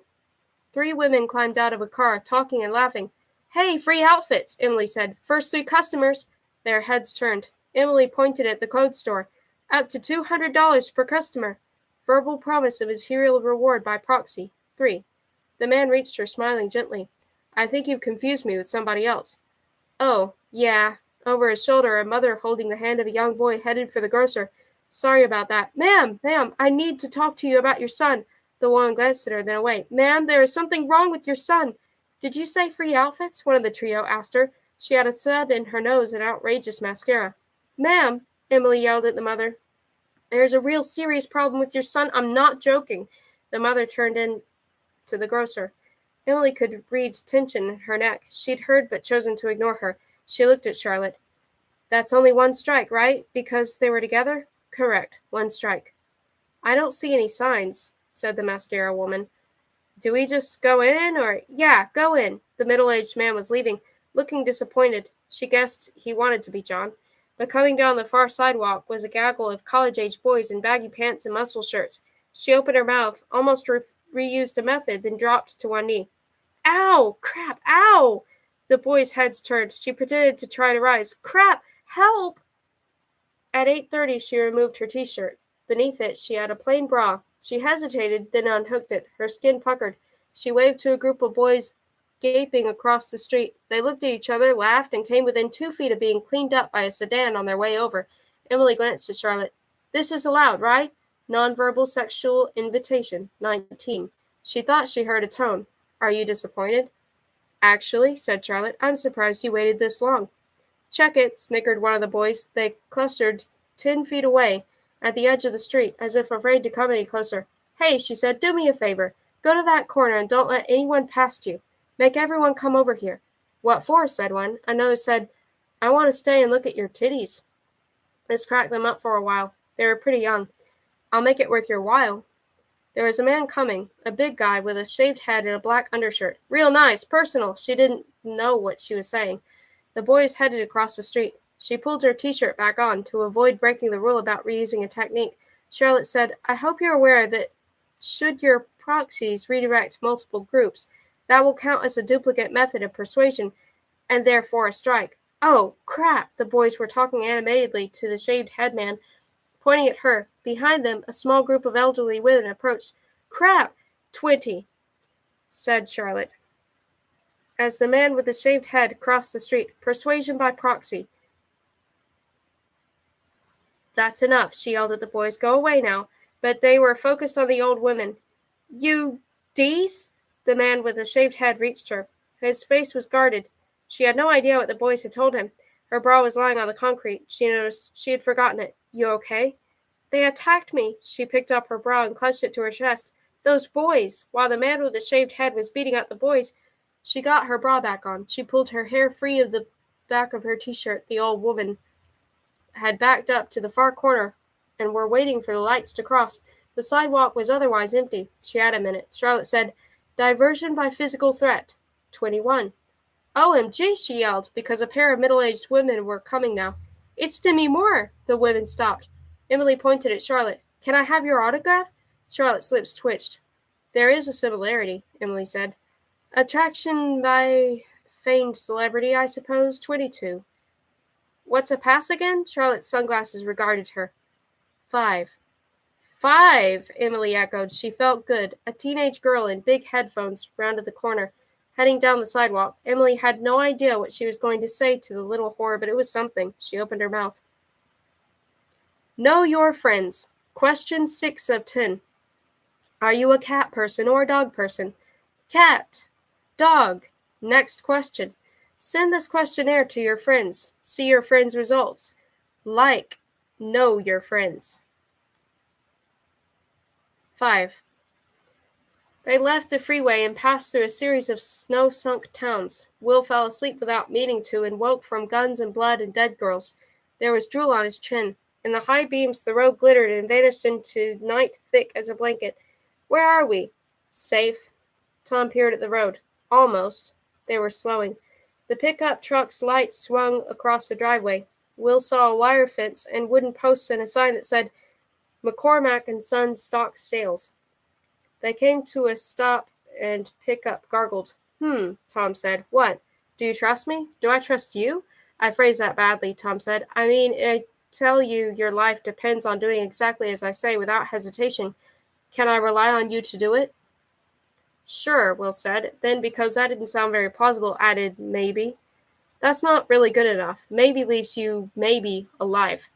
I thought we were meeting your friends. We are. So what's the problem? Tom gazed at the sign. Nothing. There's no problem. He harassed the gear shift. The truck rolled into the driveway. It was thick with mud, dark tire tracks, clearly visible. Tom pushed them forward 200 yards, then paused at a fork. To the left, the road disappeared into darkness. To the right, there was a bare light on a pole. Within its sphere of illumination lay nothing but mud. Tom steered towards it. Their tires slipped briefly, found traction. What is this place? Metal railings appeared beside them for a while, then vanished again. They entered an open expanse of mud. The ground seemed oddly chewed up. They reached the pole and came to a halt. The engine idled. Tom pressed a button. The doors went ka-chunk. He took the shotgun from the footwell and laid it across his lap. What are you doing? Quiet. There was no noise but the engine. Should I have a gun? Tom glanced at him. If we're in danger and I'm doing what you say, then how about I have a gun? That would increase the danger, Tom said, to me. He peered into the dark. Will saw motion in the darkness. A man ran toward him, waving his arms. His jacket blew. He had long, straggly hair. He reached the truck and slapped the hood, grinning. Will's window whirred down. Hey, G.D., said the long-haired man. Is this him? This really him? Where are the others? Tom said. Inside. The man's eyes crawled over Will. Holy crap, I cannot believe you found him. I can't see an inside. There's a house. The man gestured into the dark, his eyes not leaving Will. Get out of the truck. I'll take you in. Where can I put the truck? Don't worry about the truck. Leave it. We're gone in 10 minutes. The man tried Will's door handle. Let's move. Why'd you come running out like that? I'm excited, Elliot. I'm psyched. He tried the door again. This is what I've been working for. This gives us a effing chance, he grinned. Tom's head turned, examining the darkness. Will didn't know what he was looking for. We have the plane.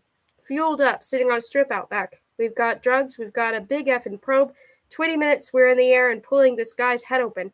The man looked at him. Nothing personal, but we need what's in there more than you do. He tried to wrap Will's head with his knuckles. Man, I could kiss you. Tom said, you realize how much emotion you're displaying right now? The long-haired man looked at him. Then he lunged at Will, grabbing his head, his fingers raking his skin. He forced his shoulders inside the car. His shoes scrabbled at the door. Tom hit the gas. The truck lurched forward. The long-haired man yelped and slipped, and for a second Will thought he was going to be dragged right out of the car. Then the fingers lost their grip on his head and neck, and the man disappeared. "F," he said. "What's happening?" "Bad things," said Tom. "That's your friend?" "No, not at the moment." Metal gleamed ahead. It was railing, the same kind that had guided them down the driveway. For a moment, Will thought Tom was going to try and smash through it. Then he swung in a semicircle. The railing curved endlessly. "Oh, I see," said Tom. "We're in a pen." "A pen? A cattle yard." He backed the truck around. Now they were facing the light pole. The long-haired man shambled out of the light toward them. Tom shifted gears. The pickup's wheels spun in mud. "Oh," said Will. "Oh, wait, no." The long-haired man grew in the windshield. At the last moment, Tom jagged left, and the long-haired man thumped against the side of the truck. In the red glow of taillights, Will saw him pick himself up out of the mud and begin to shamble after them. "You hit your friend," Will said. Tom braked. Will caught himself. He looked at Tom. "What are you doing?" Tom didn't answer. "Your friend is coming. Stop calling him my friend. Well, that effing guy is coming. He's 20 feet away." Tom's eyes flicked to the mirror. "Seriously, time to go." The long-haired man slapped the rear window. He ran to Will's door and tried to tug it open with one hand. The other hung at a broken angle. The man gave a frustrated cry. His fingers scrabbled against the glass. His eyes kept moving to Will, tight and hungry. "The driveway is a funnel," said Tom. "So let's—" The man threw his head against the glass with a crack. "Let's try something, you know." Tom didn't respond. The man head-butted the window again. "Please, Tom, don't make me sit here and watch this guy kill himself against the window." Light flared ahead. Will shielded his eyes. Something coughed and snarled.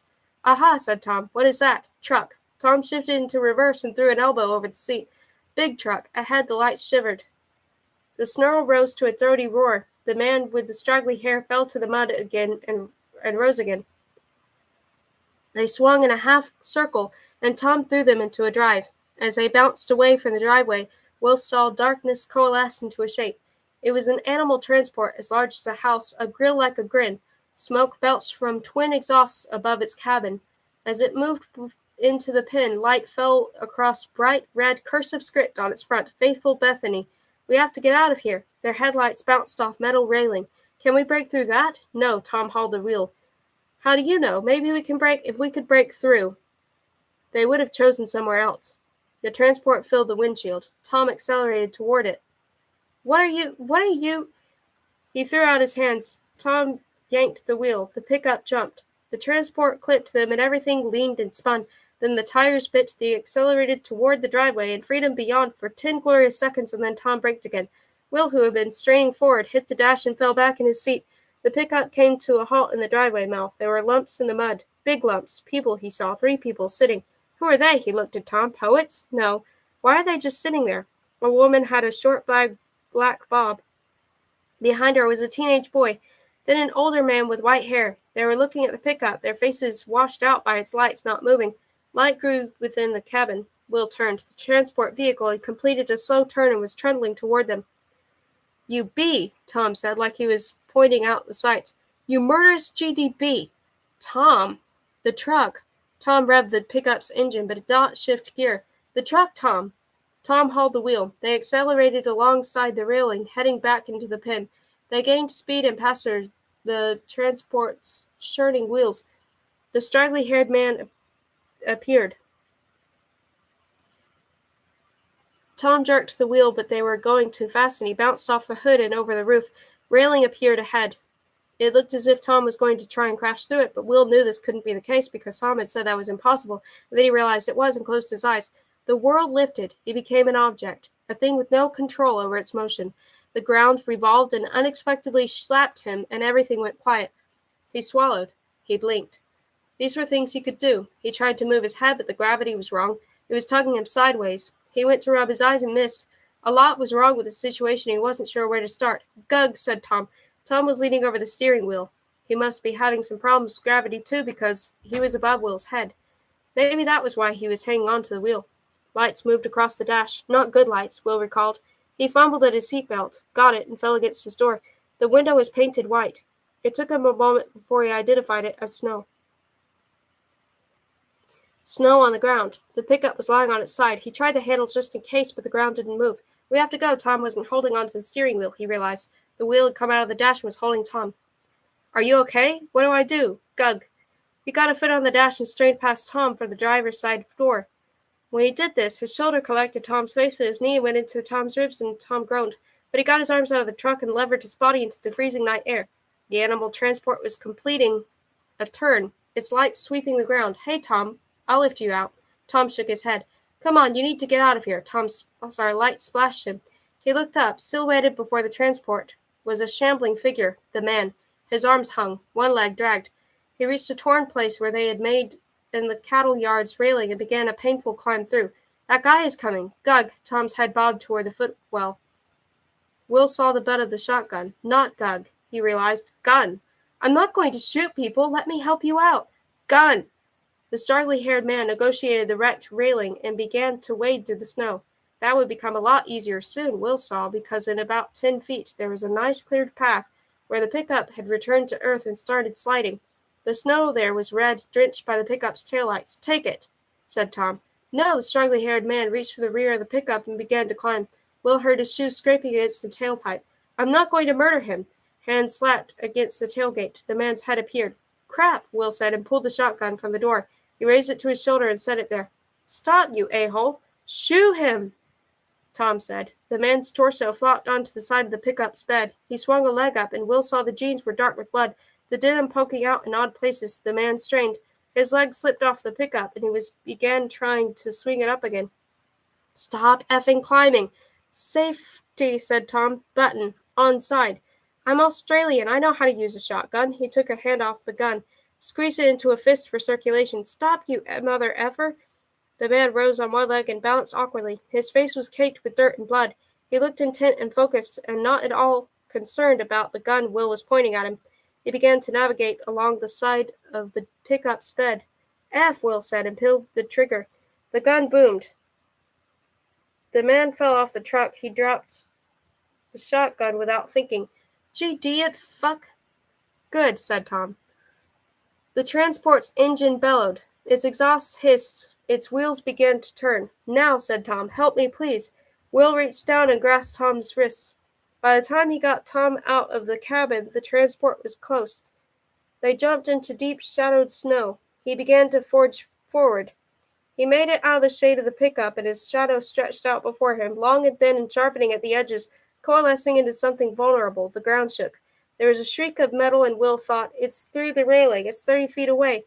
And he didn't need to turn and verify this, but did anyway. The transport bounced toward the pickup and swatted it aside. The idea of running suddenly seemed very stupid to Will, because the transport was as big as a mountain.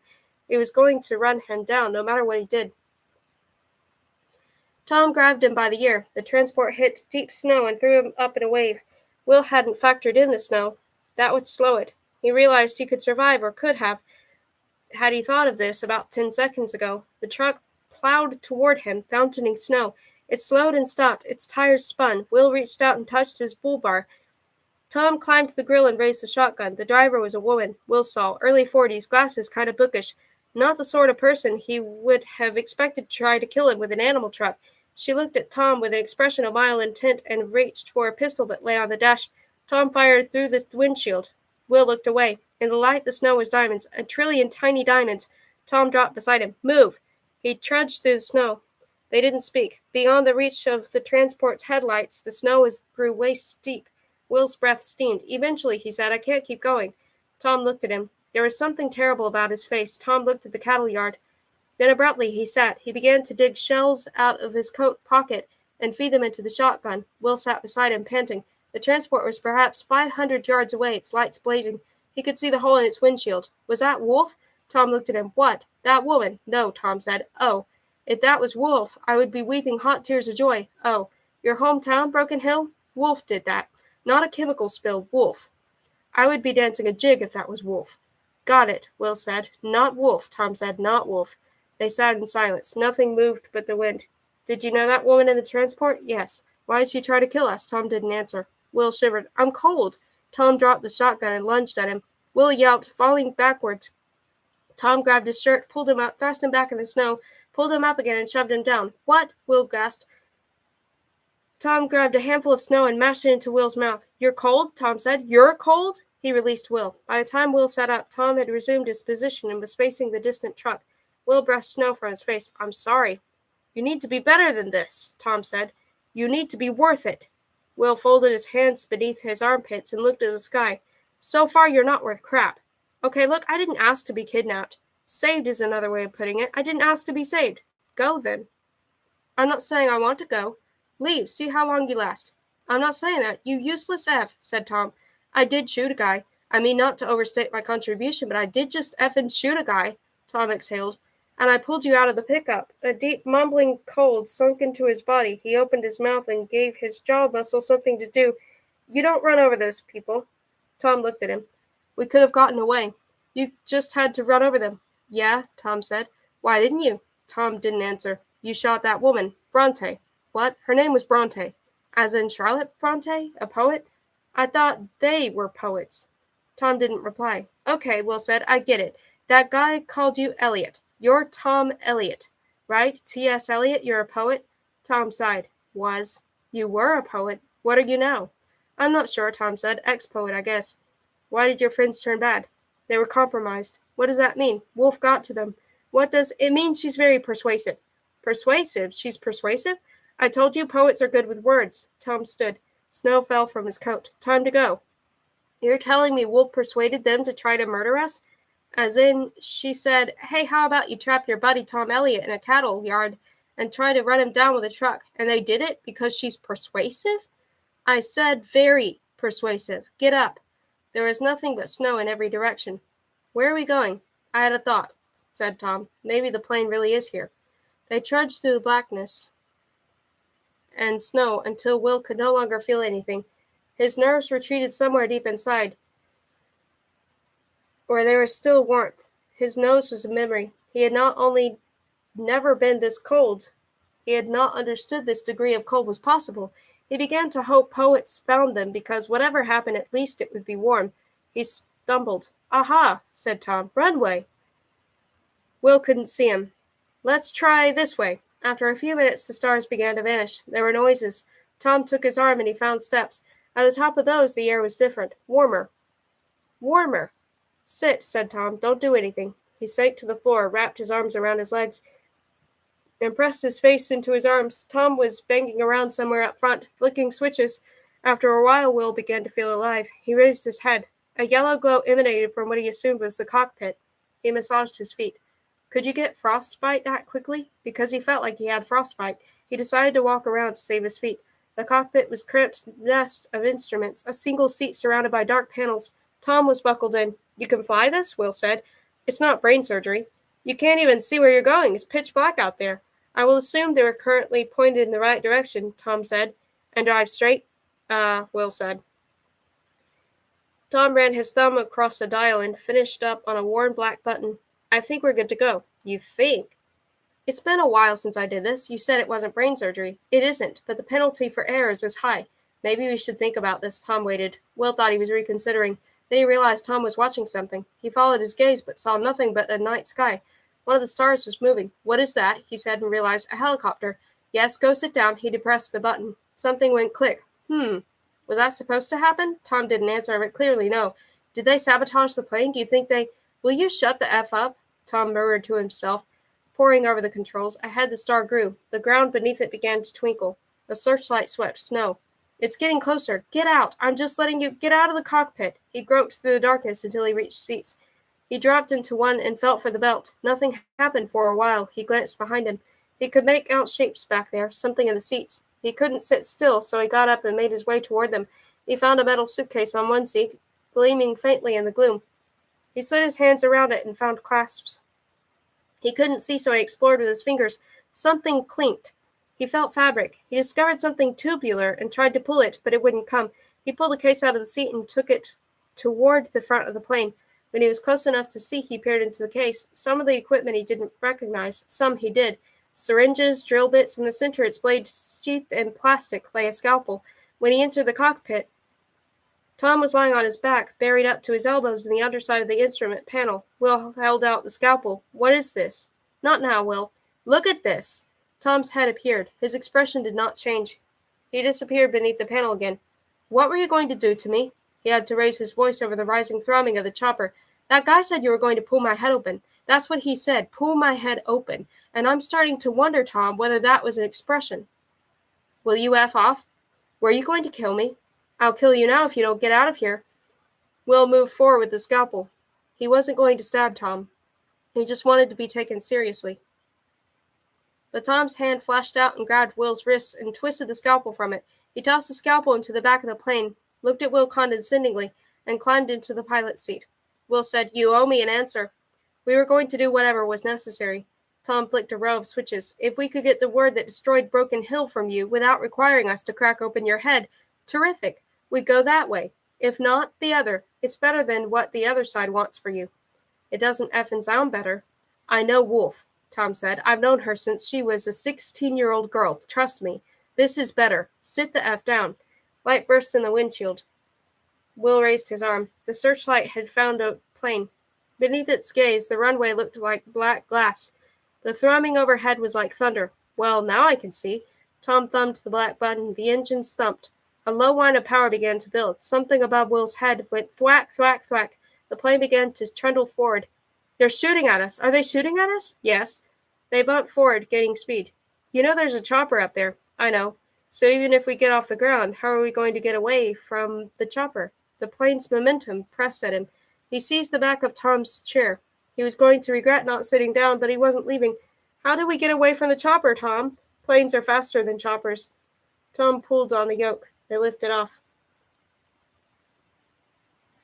Suicide cult claims 6, Montana. Police discovered the bodies of 6 people on an isolated ranch outside of Missoula on Tuesday, victims of an apparent suicide pact.